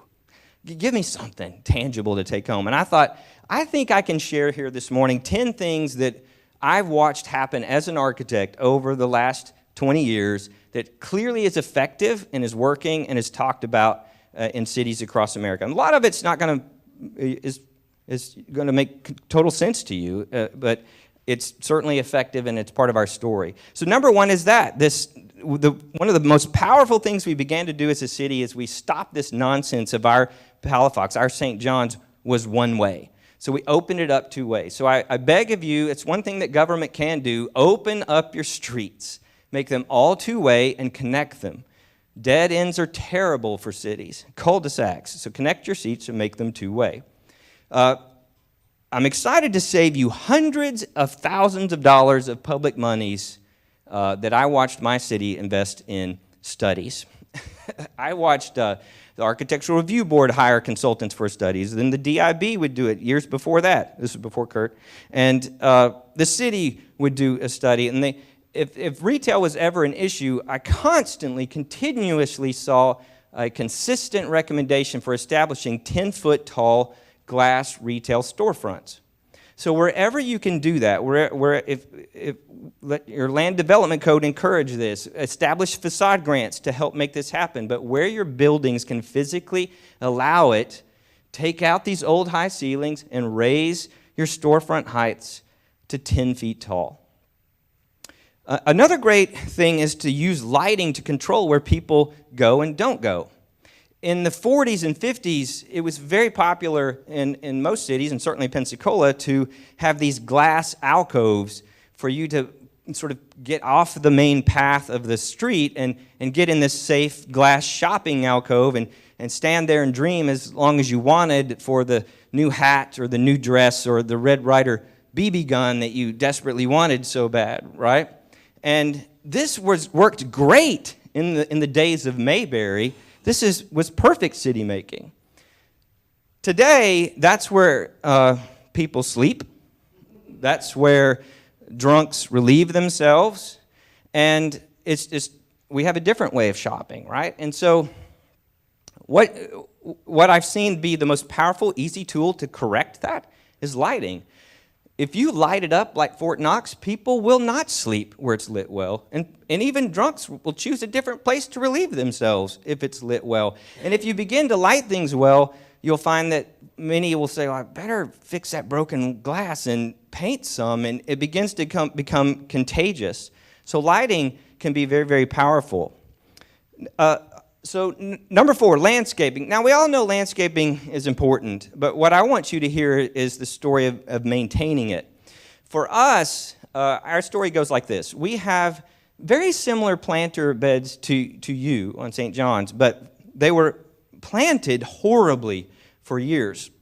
And all we would ever hear was, why can't we be like Fairhope? And Fairhope is a small little planned community outside Mobile in Alabama. And Fairhope has 4 horticulturists on staff. 4 horticulturists, can't even say the word, working for the city of Fairhope. As compared to us, where we had one high school kid who was handed a weed eater by the maintenance crew one day a summer and said, good luck, kid, Palafox is your assignment today. And he would whack away, and we would have these little meatball shrubs just scattered through our downtown. Well, thankfully, the perfect solution came forward in our community, and that was the private sector. A group of lawyers were so proud of our downtown and completely embarrassed by this landscaping. They'd had enough, and they decided to do something about it. So a group of lawyers got together, they met with other lawyers, and they pooled their money, and they helped make all that's happened. So we have these beautiful railings around the plantings. But more importantly, the planters are cared for by people who know plants and love plants. So we have winter plantings and spring and summer plantings, and our planter beds now have gone from embarrassment to something with great pride, and it's a key, huge part of creating a destination downtown that people want to go see, and it was not done with government money. Now, number 5 is retail. I'm so grateful that Quint mentions Deborah Dunlap in his book. I think Deborah Dunlap is one of the biggest unsung heroes in our story downtown. She is a woman who began to invest in Pensacola many years ago, and because of that, people thought she was crazy. Today, they think she's a genius. And one of the best things that Deborah's ever always done is she's constantly working harder than I've ever seen anyone work to put tenants in her buildings. She does not buy them and sit on them. She works very hard to ensure that life comes to her properties and brings value to her investment. And even more so, what she does is she has this rule that I've watched her enforce consistently over the years, that she only rents to shopping retail tenants. Now, she has nothing against bars and restaurants. She knows that the other landlords are going to cater to bars and restaurants. And I have watched her for years turn down consistently the latest concept of the coolest bar and restaurant that wants to be downtown, who were even willing to pay her more than her asking rent. And she turns them down, and she waits for that place that sells something amazing and beautiful that you can put in a bag and shop. Now, because of that, downtown has been voted for the last several years in the local papers and like voting best ofs. Downtown gets voted best place to shop in Pensacola over the mall and any other place. And it's retailers like Deborah Dunlap who are intentional about the kind of tenants they have so that you do have legitimate retail shopping that might take care of the young lady that I heard speak earlier. Parking is number 6. We could talk about parking for days, and I'm sure that Kurt will be here. I'm just going to say this. Have the courage to reduce your parking count. Most cities don't. Most cities do not have the courage to do what really works. It's just too emotionally hard to do. But if you really want success, reduce your parking count. everybody says they want walkable communities, but deep down what they emotionally want is to park right in front of everything that they need like it's a little mini Walmart and move on their way. And that simply does not work. Number 7, create events. Kurt will talk a lot about this. Our DIB has worked in creating these gallery nights and Palafox Market. These are the kind of incredible events that bring people to your downtown core. Anchor assets. Don't try to go fight to bring the Dave & Buster's to your downtown. Bring the kind of anchor asset that builds the relationships like I described at the baseball stadium.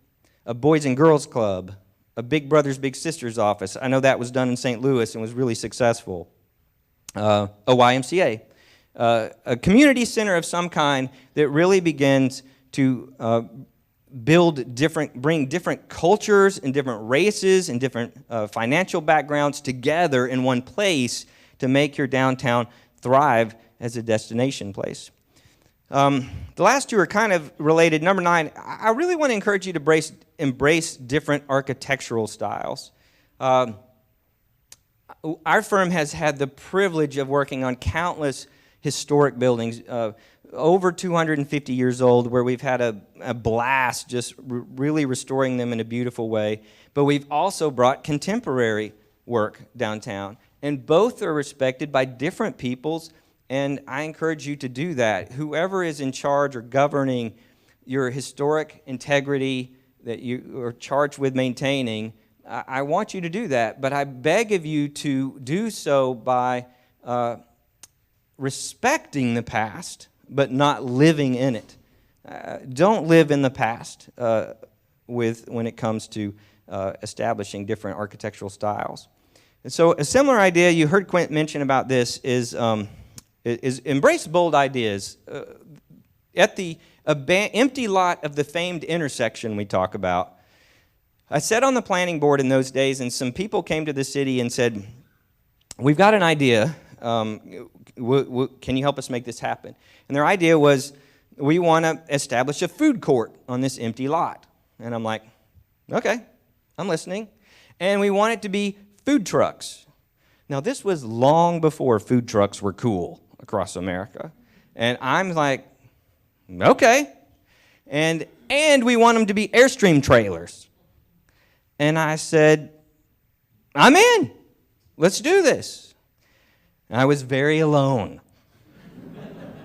And I had to work way too hard as a planning board member to unite people behind this idea. People that knew and loved me well were coming up to me like, Salas, are you nuts? You're supporting these goons who want to bring trailers to our downtown? I thought we were trying to make progress. Thankfully, we won.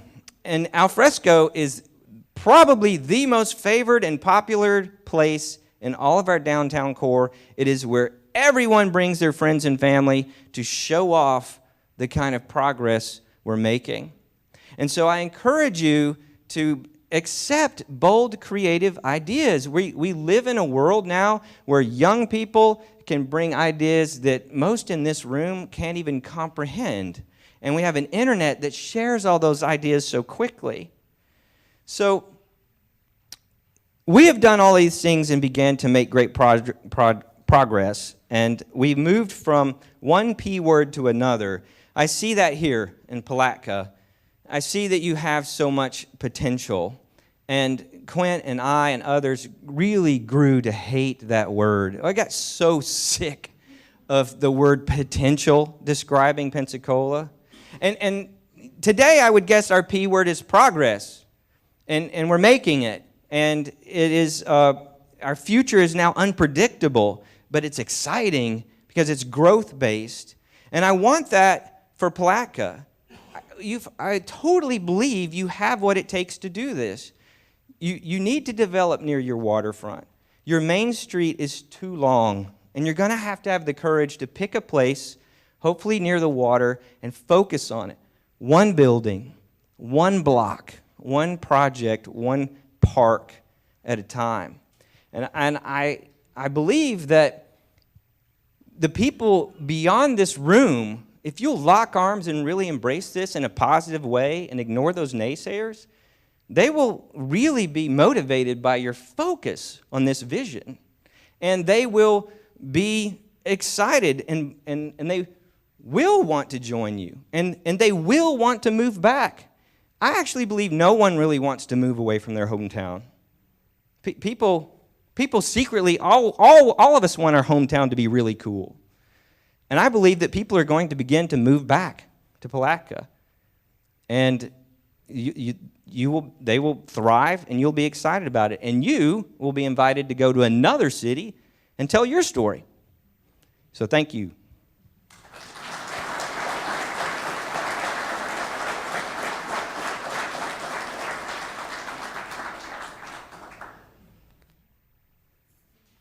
All right, we're going to pass batons and mics to Kurt. Scott, did you just plug it in up here? Or down below? Yeah, right here. Right here on the side. Thanks. Where's yours? Right. Oh, I got it.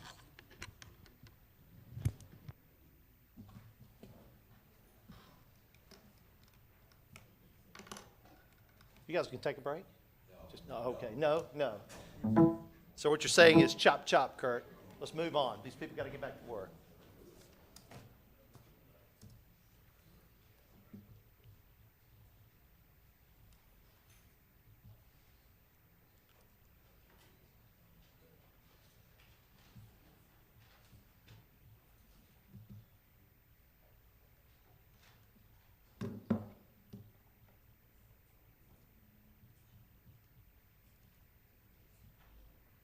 Where's our IT guy when you need him?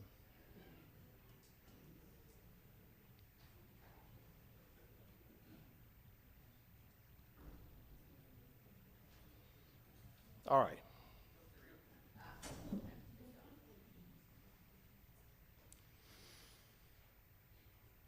Hi, I'm Kurt. Can you hear me okay? So they have talked about everything that it takes, really. So I can do this in 2 or 3 minutes. You want to focus on building attraction, not an attraction. Does that make sense? This doesn't need to be Busch Gardens or Weeki Wachee. This doesn't have to be Pensacola. It can be your own version of that. Now, you know what that version is better than anyone because you've lived here. And if you're not from here, you're here for a reason, right? So you have to look at the attraction of your city and decide what that is. What brings people here? It oftentimes is just what you're here for. It's your love and passion for your city, right? Up and down is yes, side to side is no. Good, everybody's with me. So you have that passion or you wouldn't be considering the things that you're currently doing. And that's huge because great cities don't happen by accident. You have to be intentional about it. You have to plan for it. You have to do things that matter. Charles Landry wrote in his book, The Creative City, we experience cities emotionally. Think about it. We experience cities emotionally, but we talk about them mechanically. We talk about things like infrastructure and sewage systems and land use development codes. Those are great, necessary.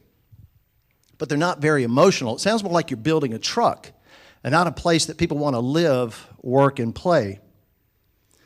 I know love was very important to me when I decided to leave Atlanta. Atlanta was fun. It was a lot of fun. 4 million people worth of fun. And this is what I did every Monday going to the airport and every Friday getting back from wherever I was that week because I was in the horse business for a long time. And so I traveled all over the world selling horse equipment. And that was fun in and of itself, but it wears on you when you go back. And for me, I had no sense of place. I didn't live in Marietta. I didn't live in Atlanta. I didn't live in Roswell. I didn't live in Woodstock. I lived in East Cobb County. That is not even a place. I lived in a cul-de-sac in a little swim tennis community because I felt like that's what you needed, right? I didn't even know what newspaper to get. It wasn't the Atlanta Journal. It wasn't the Marietta Times. I didn't have sense of place, and I yearned for that. I believe we are at a point now where people yearn for meeting in where they live. Up and down is yes, side to side is no. I believe that's what people want. So I took the biggest risk of my life, and I took my wife and my 3 young daughters, and I said, we are going to move to Pensacola. What?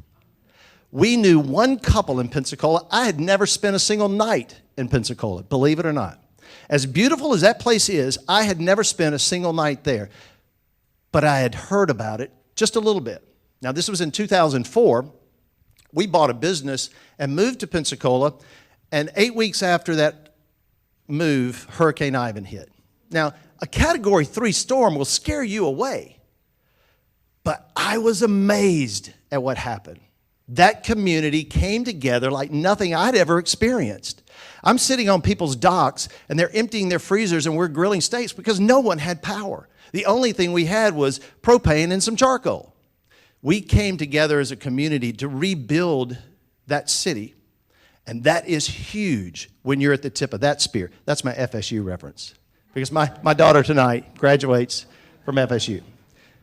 So the community came together to build this place, rebuild this city that had meaning. And we did it with intentionality. The people you've heard from today are just 2 of those people that did it. Quint, Scott, the Switzers, the Bears, the Levins, all have contributed to the success of Pensacola. Me, maybe in just a little part, I've done something. But I think it was the forefathers of the cities back in the 70s when they decided we need to do something really intentional to build our city. And they created the Downtown Improvement District. So it's 40 blocks, which is a lot of land, 40 blocks, and from that space, 2 mills of property tax are committed to making it a better place. That's a bold choice. That's a big choice. No one wants to pay more taxes. But we recognize that that's something we had to do to get rid of the boarded up windows, get rid of the blight, change the look and feel of it. Why? Because we love our city. I talk a lot about passion. I talk a lot about love. You don't talk about that in city council meetings or planning hearings. No, they're talking about the other things. I'm talking about love and what people will do for their city when they love it. In the Creative City book by Charles Landry, he talks about love notes. Now, I've been married for 28 years now, same person for 32 years, and I can tell you it did not start as love. Now, I met her on the beach in Destin, and she was a blonde-haired, green-eyed volcano. It was amazing. But the attraction is what started that. The attraction was the swimsuit, the margarita, the sun and the sand. Did I say that? It was incredible, but it was that attraction that first drew me to her. And that attraction, as it bloomed, became love. We do the same thing in our cities. We find the things that build attraction, and we work on those. We focus on those love notes. Think about the cities around here that have that. Pensacola has its downtown, its Blue Angels, its beaches. Those are just love notes to the general public that say, hey, look at me. I'm kind of cool. Palatka has this beautiful river. It's got a great main street. Those are love notes that we write to our citizens and to the residents. And when we look at those like love notes, we want to find ways to compound its effect. We have so many things going on here in Palatka. You have natural resources that cities would kill for. You have college. You have commitment. You have finance. Quint hit it right on the head. You got to get the money off the sidelines. You got to get people thinking, this is the place I love. This is the place that I want to be in and I want my kids to come back to. So I want to find a way to get my money into the game so that it brings people here. Pensacola certainly has done it. So Gallup, which I'm a big fan of, and I learned most of everything I know about city planning and growth and investment from Mr. Studer, mentor since I moved to Pensacola in 2004. First event I ever went to was the Gulf Breeze Chamber of Commerce, and it was right after Quint finished his book, Hardwiring for Excellence. And he wrote, as I asked him, please, can I get one of your books? He says, be a fire starter. And I have been ever since, ever since, whether it was business or with family.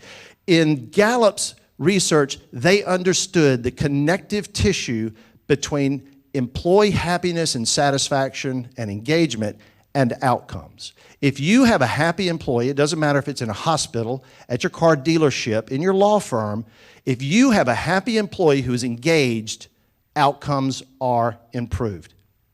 Undeniable. They wanted to find out if there was a connection between the attraction, love, and intent that citizens have in cities. Does it do the same thing? It does. They went out and interviewed in 20 different cities some 40,000 individuals over the course of 3 years.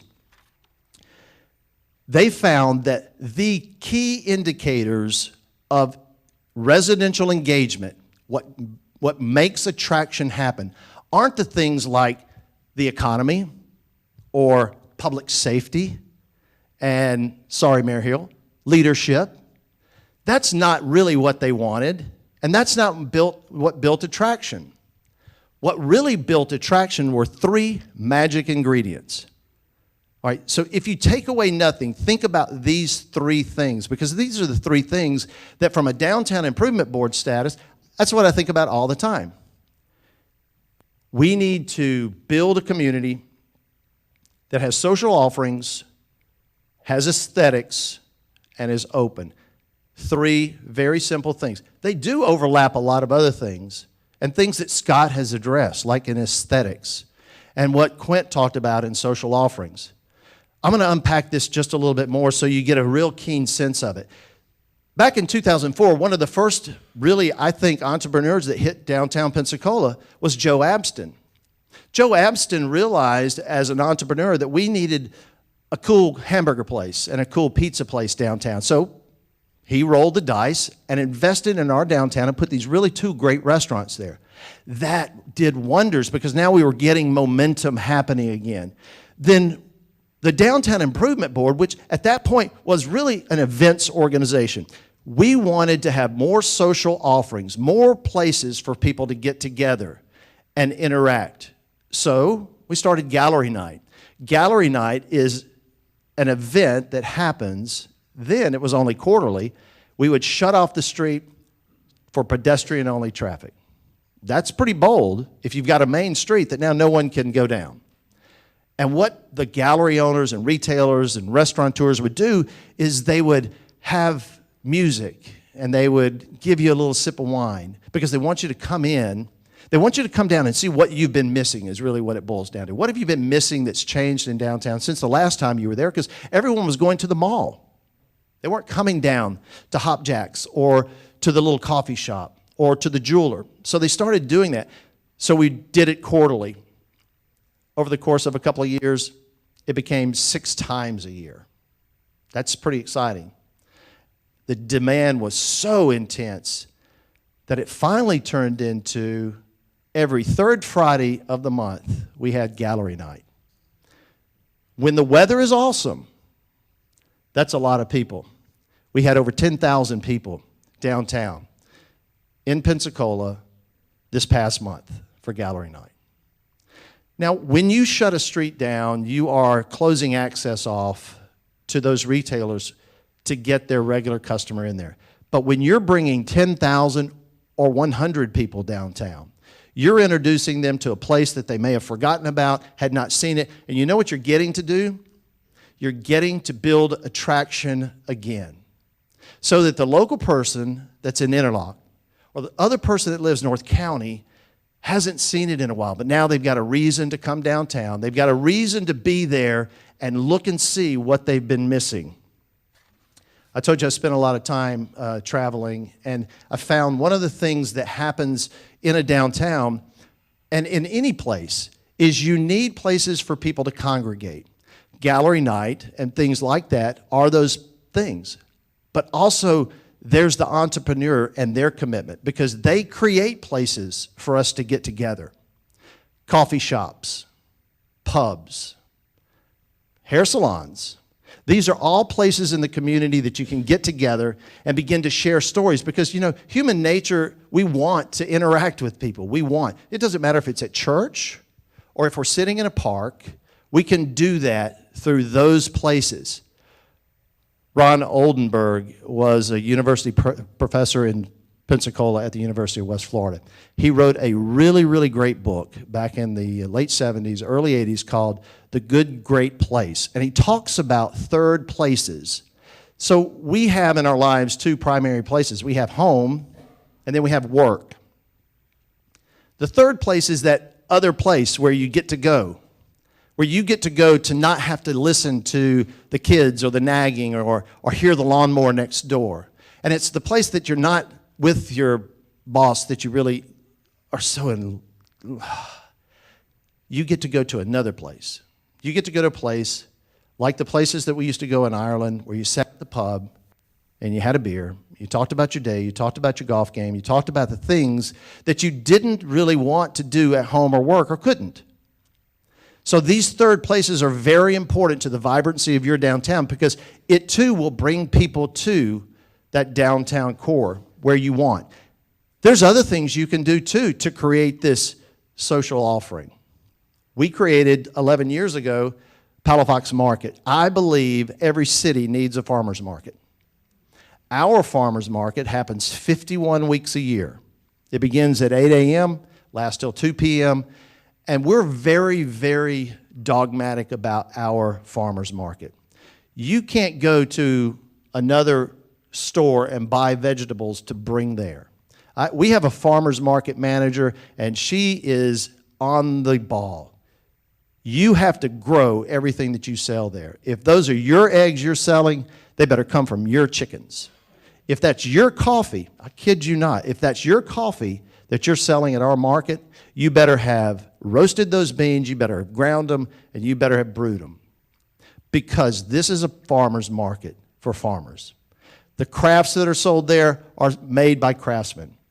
And it's exciting. It brings people downtown every Saturday morning. The only morning that we don't have it is on Mardi Gras because of the parade in the city. But that's an incredibly exciting thing. That's a social offering that brings people together. They come downtown, they get a coffee, and they walk around. Again, things that we can do to bring that. Now, once you've gotten all these things in place and you're beginning to get traction and people are coming down, guess what happens? Your downtown's going to get dirtier. You're going to be dealing with issues that you never even contemplated yet, like the mountains of garbage that are created by 10,000 people on one Friday night. And what are you going to do with all that garbage, right? These are things that some cities don't contemplate. Ours doesn't. I have to, because it's my downtown. From a leadership perspective, I want our downtown every day to look so awesome that you would think it's an attraction. But no, it's not. It's just a place that I want to find attractive every day. So, October, we started our Downtown Ambassador Program.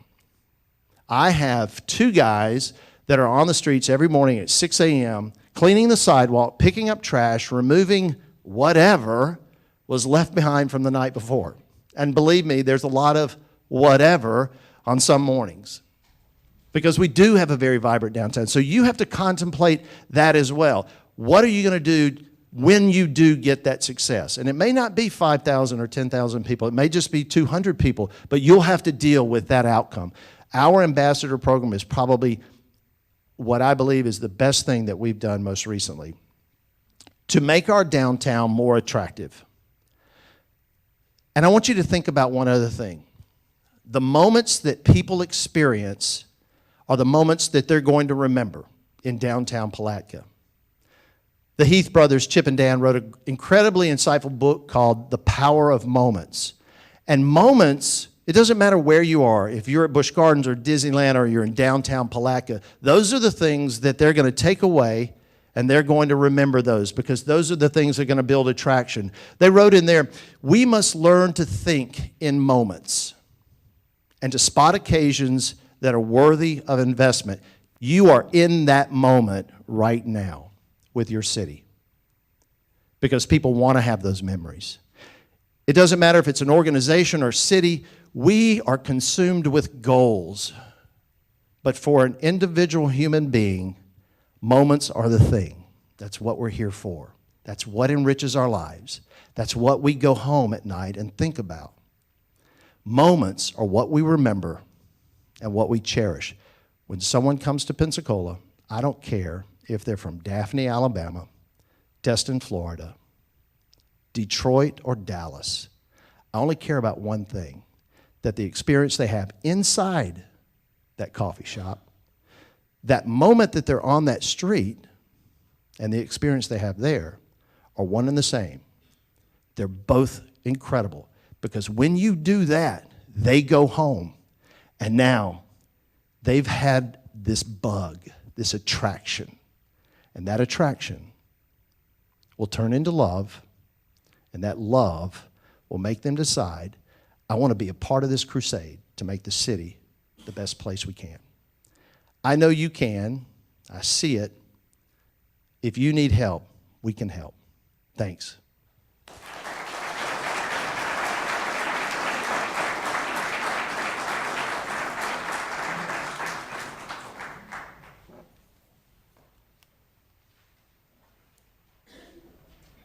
Thank everyone for coming. If there's any questions, we have time for a few questions from the three gentlemen, and we'll be happy to entertain those. Quint, I have one, if I could, please. We've talked a lot today about downtown, Palatka. We have other towns in our community. We have a county. And would you please address how they all go together, and you have to take one step at a time, if you will, please. One of the questions we have to always be careful about is, well, gee, all you're doing is focusing on downtown. What about the rest of the place? Well, what we found was that downtown taxes, that's what creates that vibrancy, creates those tax structure to grow it that can go then get spent outside of the downtown. We also found that people want to come downtown. They want a vibrant town. So we've been actually quite lucky. If you look at when people call Pensacola, really it's a little teeny footprint. Everybody, even they live in Cantonment or something else, sort of relate to it. So I think that's where you have to get away from this. It's, my neighborhood, my jealousy. You have to sequence it. And the reality is a downtown is, if you want to keep young people, you got to have a great downtown. And if you don't want to have young people, then you don't have to have a great downtown. But if you want to have downtown, if you want to get your young people back, you got to have a great downtown. What we've been pleasantly surprised about is how many people that aren't young that want a great downtown. They want the exact same thing. They want the amenities to go to. They want the coffee shop. They want the salad. They want the shopping. They want to bring people through. So I would say when you look at it, probably that's the biggest prize. We built 258 apartments, and we thought they were going to be overwhelmed with young people, and 70% of our tenants are over the age of 55 because they want to move to a place they can park their car and they can have a great downtown. But we studied it with a market research firm out of New York. You know what we found out, and I said it earlier? People want the same amenities. People don't, it's not like, only young people like this, only this group. Maybe at different times. Certainly, I think the bars and restaurants get a little younger as the night goes on.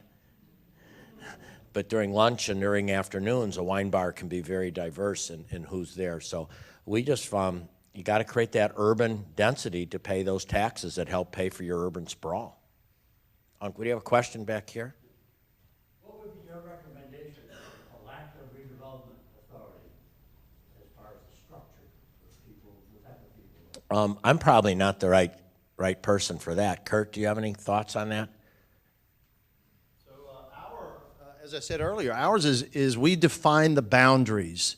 The city leaders went out and they said, look, this is what we want to do.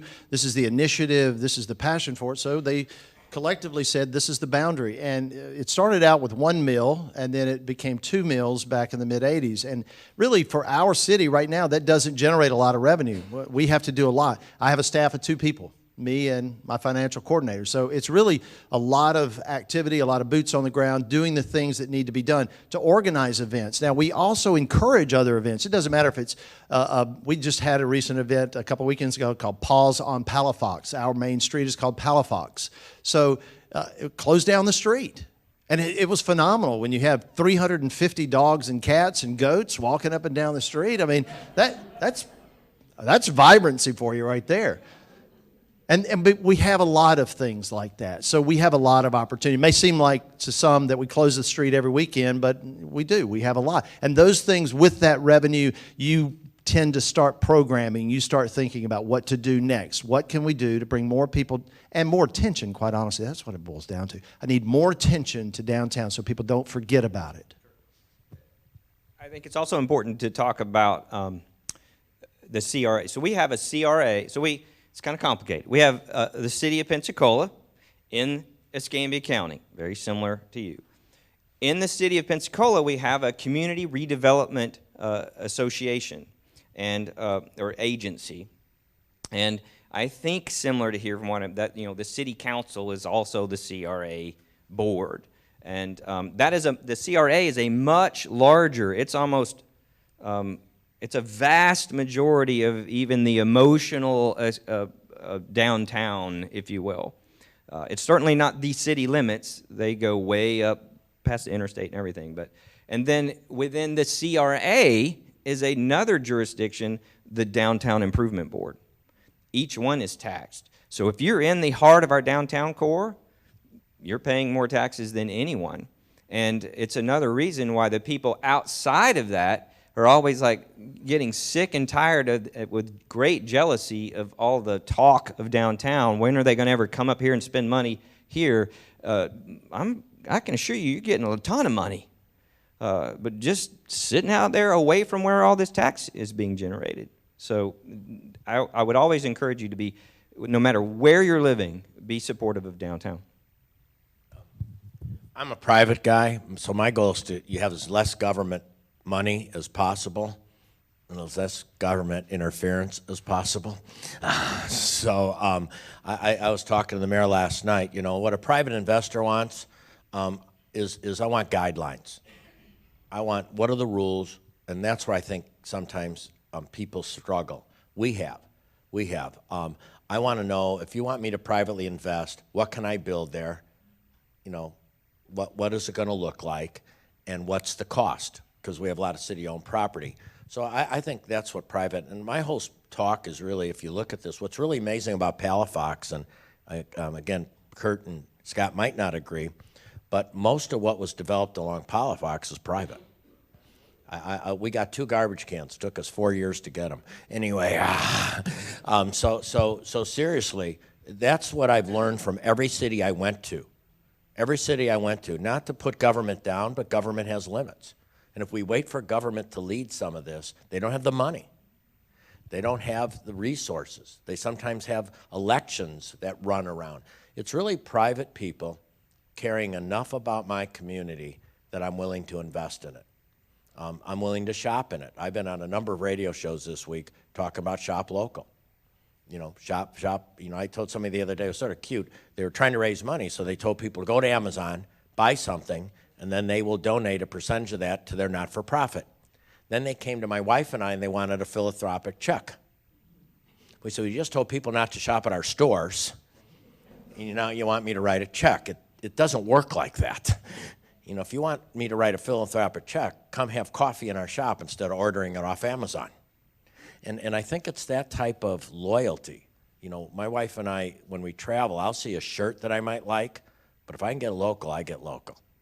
You know, we also have a rule called Covenant for the Community, and at least we follow it as a private developer that's invested over $100 million in the community.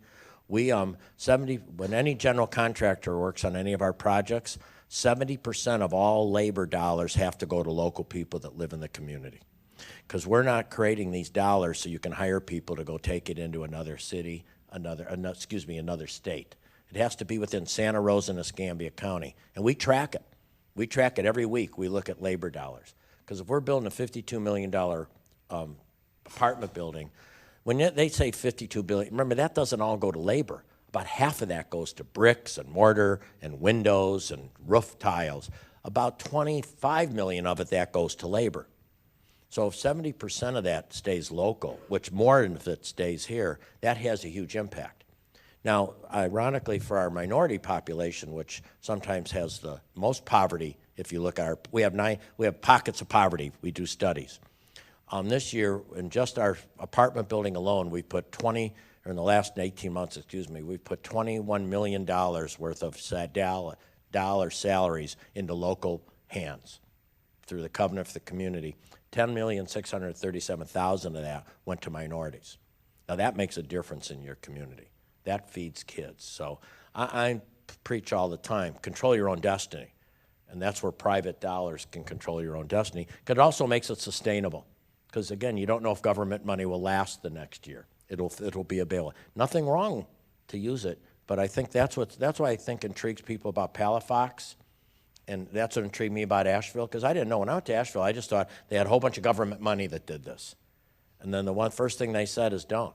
No, it's been private. And that's what I like about this. You have a lot of very committed private people, and you're lucky because a few of them got some deep pockets. Now we just got to pull it out a little bit. Anyway. I think that you have an amazing opportunity to show what Palaca's made of today, just with the woman who spoke today. If Palaca is the kind of place that Dr. Mills has led me to believe, this is an opportunity for you to love that person really well. She's obviously very frustrated, and sounded to me like she doesn't think any of you all are purchasing her gifts, and people outside of the area are. Everybody in this room should go visit her and smile and buy something. And begin a movement that creates the kind of change that you're wanting. And don't be embarrassed about her because she embarrassed Quint. We're not bothered by her. We want you to. I've been spit on. Right. That's right. Are they, Norm? I just wanted to defend her, okay, because she's one of the entire people that started a shop that was really nothing. And she opened this quilt shop that is a star quilt shop in probably all of Florida or all of the Southeast. And she really has done a whale of a job. But it's just that we need another 100 shops like that. Any other questions? Yes, Phyllis. My question is, we've got a lot of different kind of people. We have business people, we have individuals, we have elected officials. You said that you decide on an intersection. Who does that? How do we get all of these people working together? Where do we go from here? How do we put this together so everybody that wants to help feels like they have a stake in it and can do something? Because everybody here can't give $1 million to buy a building downtown and start. So where do we go from here with all these people that are interested in moving forward? I don't know all the people in the room can, let's say, go by the intersection. Book, do you say, okay, you've got Rotary and Kiwanis, here's what they can do, here's No. what the government can do, here's what. Because some places Rotary's strong, some places it's not. Some places don't, some places do. The person who with the money will end up picking the intersection. I'm just being real straight. The person with the money will pick the intersection because they're the ones who, unless the government wants to buy it. Now, if they're smart, which they are, there are certain things you look for in an intersection. Let me walk through that. You walk through slow traffic. You walk through slow traffic because you want traffic to slow down. You look for a place that's sort of vibrant. You hope you have a big enough sidewalk that you can put tables on it. So you study the various places that you look at. Ours was pretty exciting. Ray Gindrose told us because we didn't have a lot of big two-lane highway. It was a sort of one lane, and now it's always people complaining about traffic. It's sort of interesting. I spent a lot of years.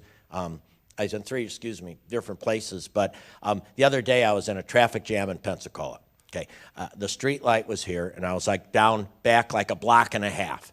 And I said, oh, I can't stand this. So I decided to time it, 4.5 minutes. But psychologically, it was a lot longer than that. When we first built the stadium downtown, we have no parking. We have the fewest amount of parking spots for any stadium probably ever built in America. Really, we have like 300 parking spots and we have 5,000 people that come to the games. And everybody said, my God, you have no parking. We drew little circles that showed here's 5 minutes, here's 10 minutes, here's 15 minutes. And you know what we ended up with? A whole bunch of people that ride bikes and brings people to games, pedicabs. You run up with taverns that you hop on, and you end up with a lot of entrepreneurs from that. But I think as a community, one of the things you can start talking about is where the whole community can get involved. What type of program do we want downtown? Those types of things. What type of, we had to have a lot of help when it came to closing streets or changing streets. So I think programming is really important. I think supporting the entrepreneurs as much as you can with that. And sometimes people just get their feelings hurt. Yeah, that's all. But do you have any thoughts on that topic? I think you have a bigger challenge than we do in that your intersection is still parallel to the raceway across the river.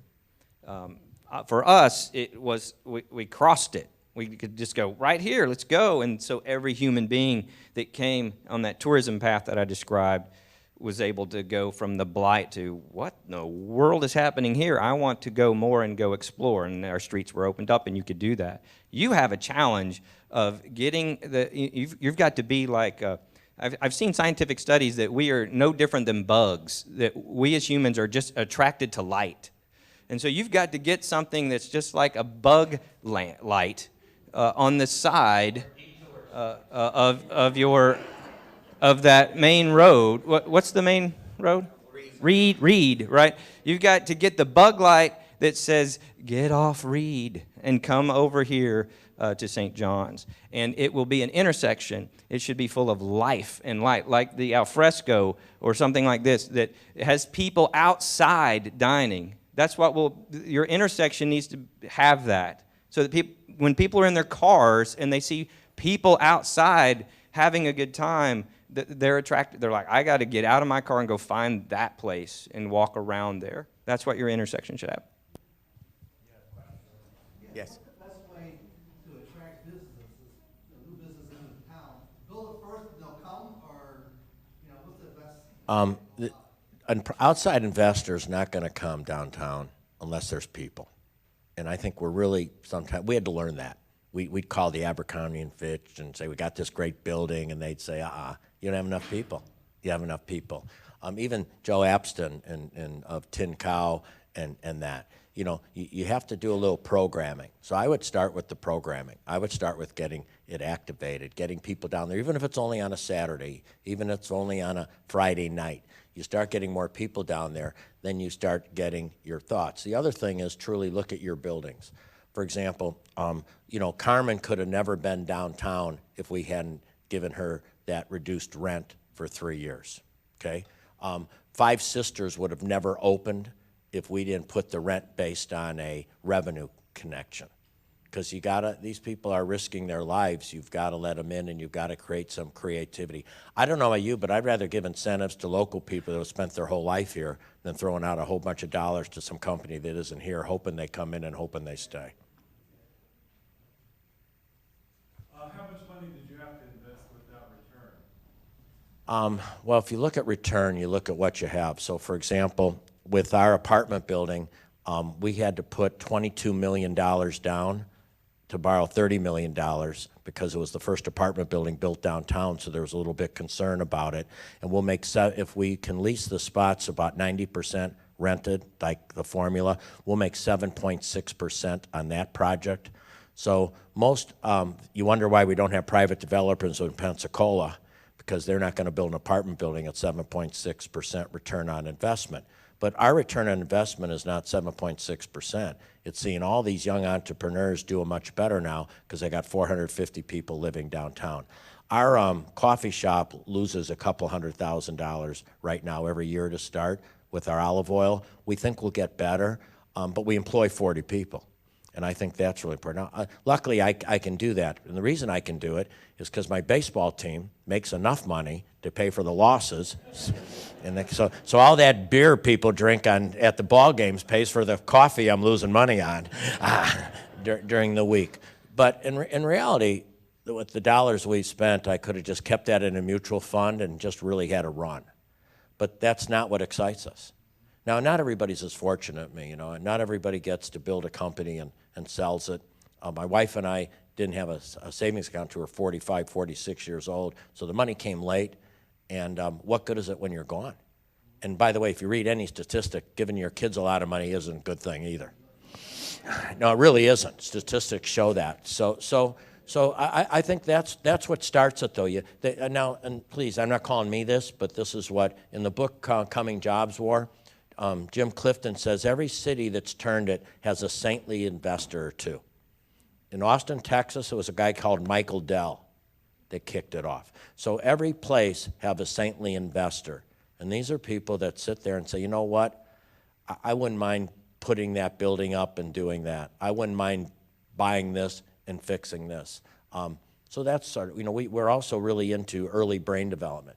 So we're also in all our playgrounds putting brain things, activities now, not just playground equipment. That's something a city can do very easy. $600, you can get decals, pop them down all over town because kids want to learn. I got the idea, on Palafox they have these cha-cha steps in cement, and I'd see people walk and they'd stop and they'd like put their feet in the cha-cha steps.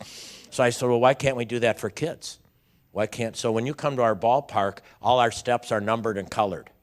So you'll see kids counting and going up through that. So return on investment can vary, but we've not made any big dollars, nor will if Bobby Switzer makes anything on his building, it'll be a miracle. But he grew up there. Tax credit. Yeah, Bobby has millions of historic tax credits because he's investing in a building that is truly on the National Historic Register. It's one of the yeah, and we turned them down. We actually bought a building from 1850 in Janesville, and actually for what we had to go through to get the historic tax credits, we just didn't think it was really worth it because we wanted to move quicker. So I don't know, everybody, but then once you do that, you got to get people to shop in your place. You got to get people to go in your place. You got to people to spend money in your place. So I learned that from my dad. My dad worked at General Motors for 41 years. And if anybody pulled into our driveway without a Chevy, it was bad. Any relative bought anything but a Chevy, he thought they were trying to put him out of work, and he took it personally. I like that. What do you think of this idea of just putting a detour sign once in a while? They don't know. Say you're doing road work. Bring them around downtown, then put them back up. What did you call them? Investment angels? What is the book called? Investment angels? What'd you say? What was the term? Oh, saintly investors. Saintly investors. Saintly investors. I want to encourage you. I believe that you'll have more than one, and that person is. Saintly is not enough word. They will suffer. There will be so many people that judge that person. This man has been spat on. He's had ugly people come up to speak in public meetings and take their wallets out and hide them, accusing him of taking from the people. And he has lost way more in his investments financially than he's gained. And so, but he's gained all these other things that we talk about, long-term investment and the lives of countless people improved. And so I hope that you unite behind that investors, because whoever they are, there will be a bunch of ugly people attack them and call them like, I can't believe they picked that building. Why is it that intersection? There's some agenda behind here, right? They know gambling's going to be approved. They're getting ahead of the game. You can all be co-creators of this. I like that little phrase. I like love notes that build attraction. You all can be co-creators in this. You don't have to invest millions of dollars. You can start a movement like Gallery Night with barricades and people. Just that simple. You may have a permitting process that you can do it, and you can close that street off, and you can sound the horn that you're doing something different because you love your city. And when you begin to do that, other people will go, wow, that's bringing some people downtown. Let's see, maybe I should have a little bar downtown. Maybe I should have a little coffee shop, a place where people want to gather. And you can be that co-creator. And many of the things are, like Paws on Palafox was a woman named Lisa Long who just sort of put it together to raise money for a not-for-profit. Many of these are organically driven initiatives, and sometimes they work, sometimes they don't. You know, you let them do yoga on the ballpark and to raise money for human trafficking. You know, you sort of turn people loose, and you're going to have some mistakes. You're going to have some things that don't work, and some things do. You know, we had a guy, Mo, I think, isn't Mo, the barbecue guy, that came in for Green Egg Fest, and he came back into town the other day, and you could go to our craft brewery place downtown, which just opened up, and get lunch, and the money went to early brain development. He raised $5,000 for us that day, and a whole bunch of people went downtown to get barbecue. So I really like the idea of testing things out, too. They did a lot of that in Nashville. They really tested it out. You know, they'd put some. You have some empty buildings downtown. They're called pop-up shops. They're called. You know, we did that. We had an empty building. We didn't know what to be, an empty storefront. So we let it be a pop-up for a while, just to get people in there, and that ended up turning into Bubba's Candy Store. So you just try to create creative ways to get people into the community, and just I don't know. It's organic. It grows. We Yes. talked about the.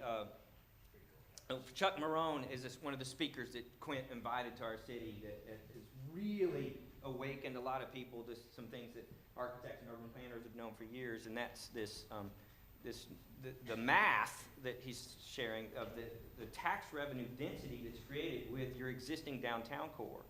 So you can compare like the brand new Applebee's or whatever in East Palatka or the mall or Walmart to the blocks. Pick any block that's on St. John's, and the overall tax revenue is far higher. Even if it's abandoned, the value of that. So what do we do, you would ask? I'm like, go.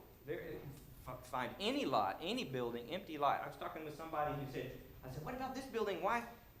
Somebody's invested in the building near the river and has some young people living above. Perfect. And I'm like, well, why is the bottom empty? Well, we were thinking about going in there, but there were some problems with the bricks, and the structural engineer was concerned. And I'm like, yeah, that's what old buildings have.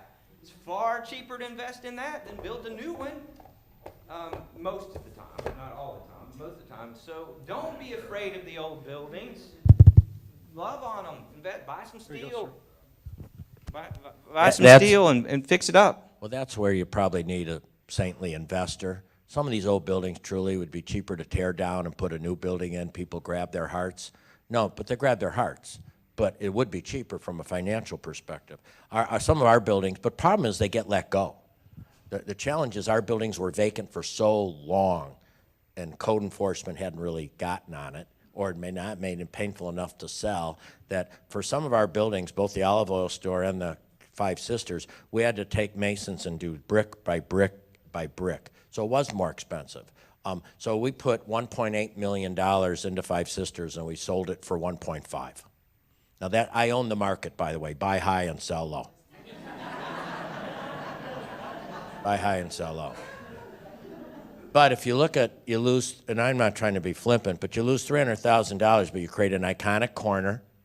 You have a restaurant that's running well, and you got a lot of employees there. It's still a good investment when you look over the long-term impact of what you can do.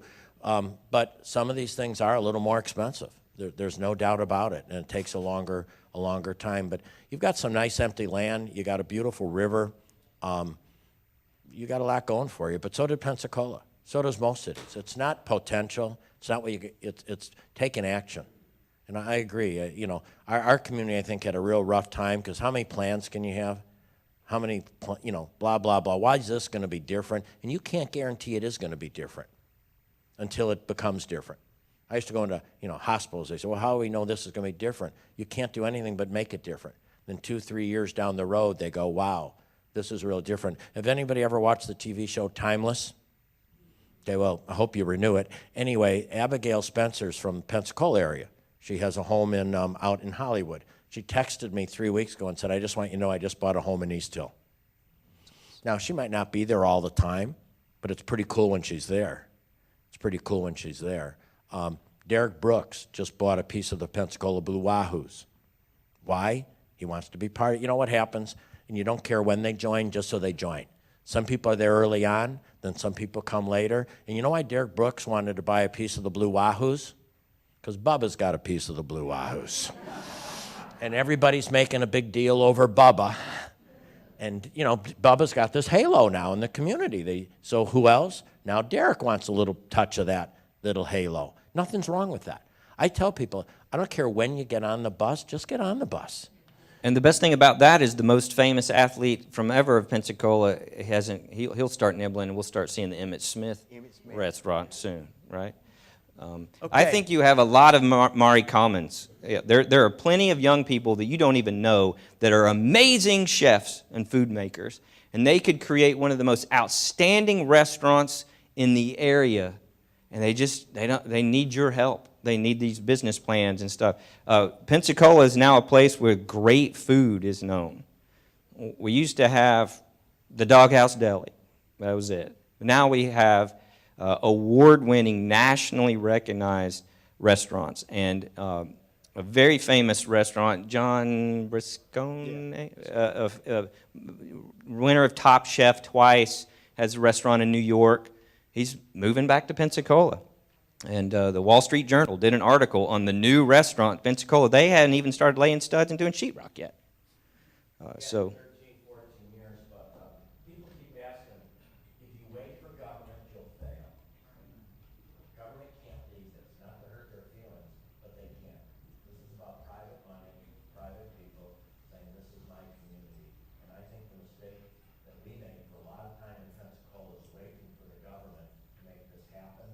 And only when every city we visited, it was the private people that drove it, and usually some private people that really weren't going to gain a lot from it, but they were. How much would you pay? We have 7 grandchildren, all in Wisconsin. Guess what we're doing right now? We're building a home in Wisconsin. Now, I'm really not that excited about it. I hoped it wouldn't happen. But it's going. Why do you think we are building a house, not to live there full time, but to get up there more? Why are we building a house in Wisconsin? Because we got 7 grandchildren in Wisconsin. So I miss those things. But they're not going to move from Wisconsin to Pensacola for all sorts of good reasons. You know, one, my son's wife is from Janesville. She ain't leaving mama. You know, it just ain't going to happen. My son-in-law, my daughter married, he owns a small company in Janesville, insurance agent in Janesville, so he's going to stay in Janesville. My other daughter, once again, she married a fella whose whole family lives in there, so they're not going to happen. So, we got this one 32-year-old holdout here who's getting married November 2nd. And somebody said, well, I hope she has a baby right away. I said, I don't care if they start right now. Let's go. So what is the value of having your children and grandchildren in town? I think it's a heck of a return on investment, don't you? Thank you very much for allowing us to be. Listen,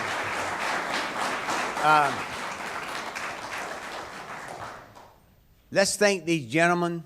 They've done an incredible job. We appreciate them being here so very much. We need to look around the room, see who's here. Folks, this group could make anything happen in our county that we wanted to if we were all united and focused on a project. I think we have a golden opportunity. I think that among ourselves, that we're in a position, as I've heard it said over the last several days, it appears to us that the stars are beginning to line up. Now it's up to us to move on and to make it a reality. We've had a lot of conversation, a lot of what has to happen. It's not going to be easy, and it's not going to be quick. But there's an old saying, if you do what you've always done, you will get what you've always got. So if we want to be in a community where our kids and our grandkids and our young folks graduating from high school has no opportunity local, then we keep doing what we're doing. But if we want to create a community where our kids have an opportunity to live here, work here, if that's what they want, and come back if they move the way, then that's what it's all about. And y'all know me, I've got 2 grandkids now. And if they lived in Wisconsin, that'd be a problem. You know, the mom and daddy can live in Wisconsin, but not the grandkids. You know, and that's the way most grandparents feel. You know, it's just something unique and special, and we all want our children and that opportunity. We thank Quint, Scott, Kurt for you coming.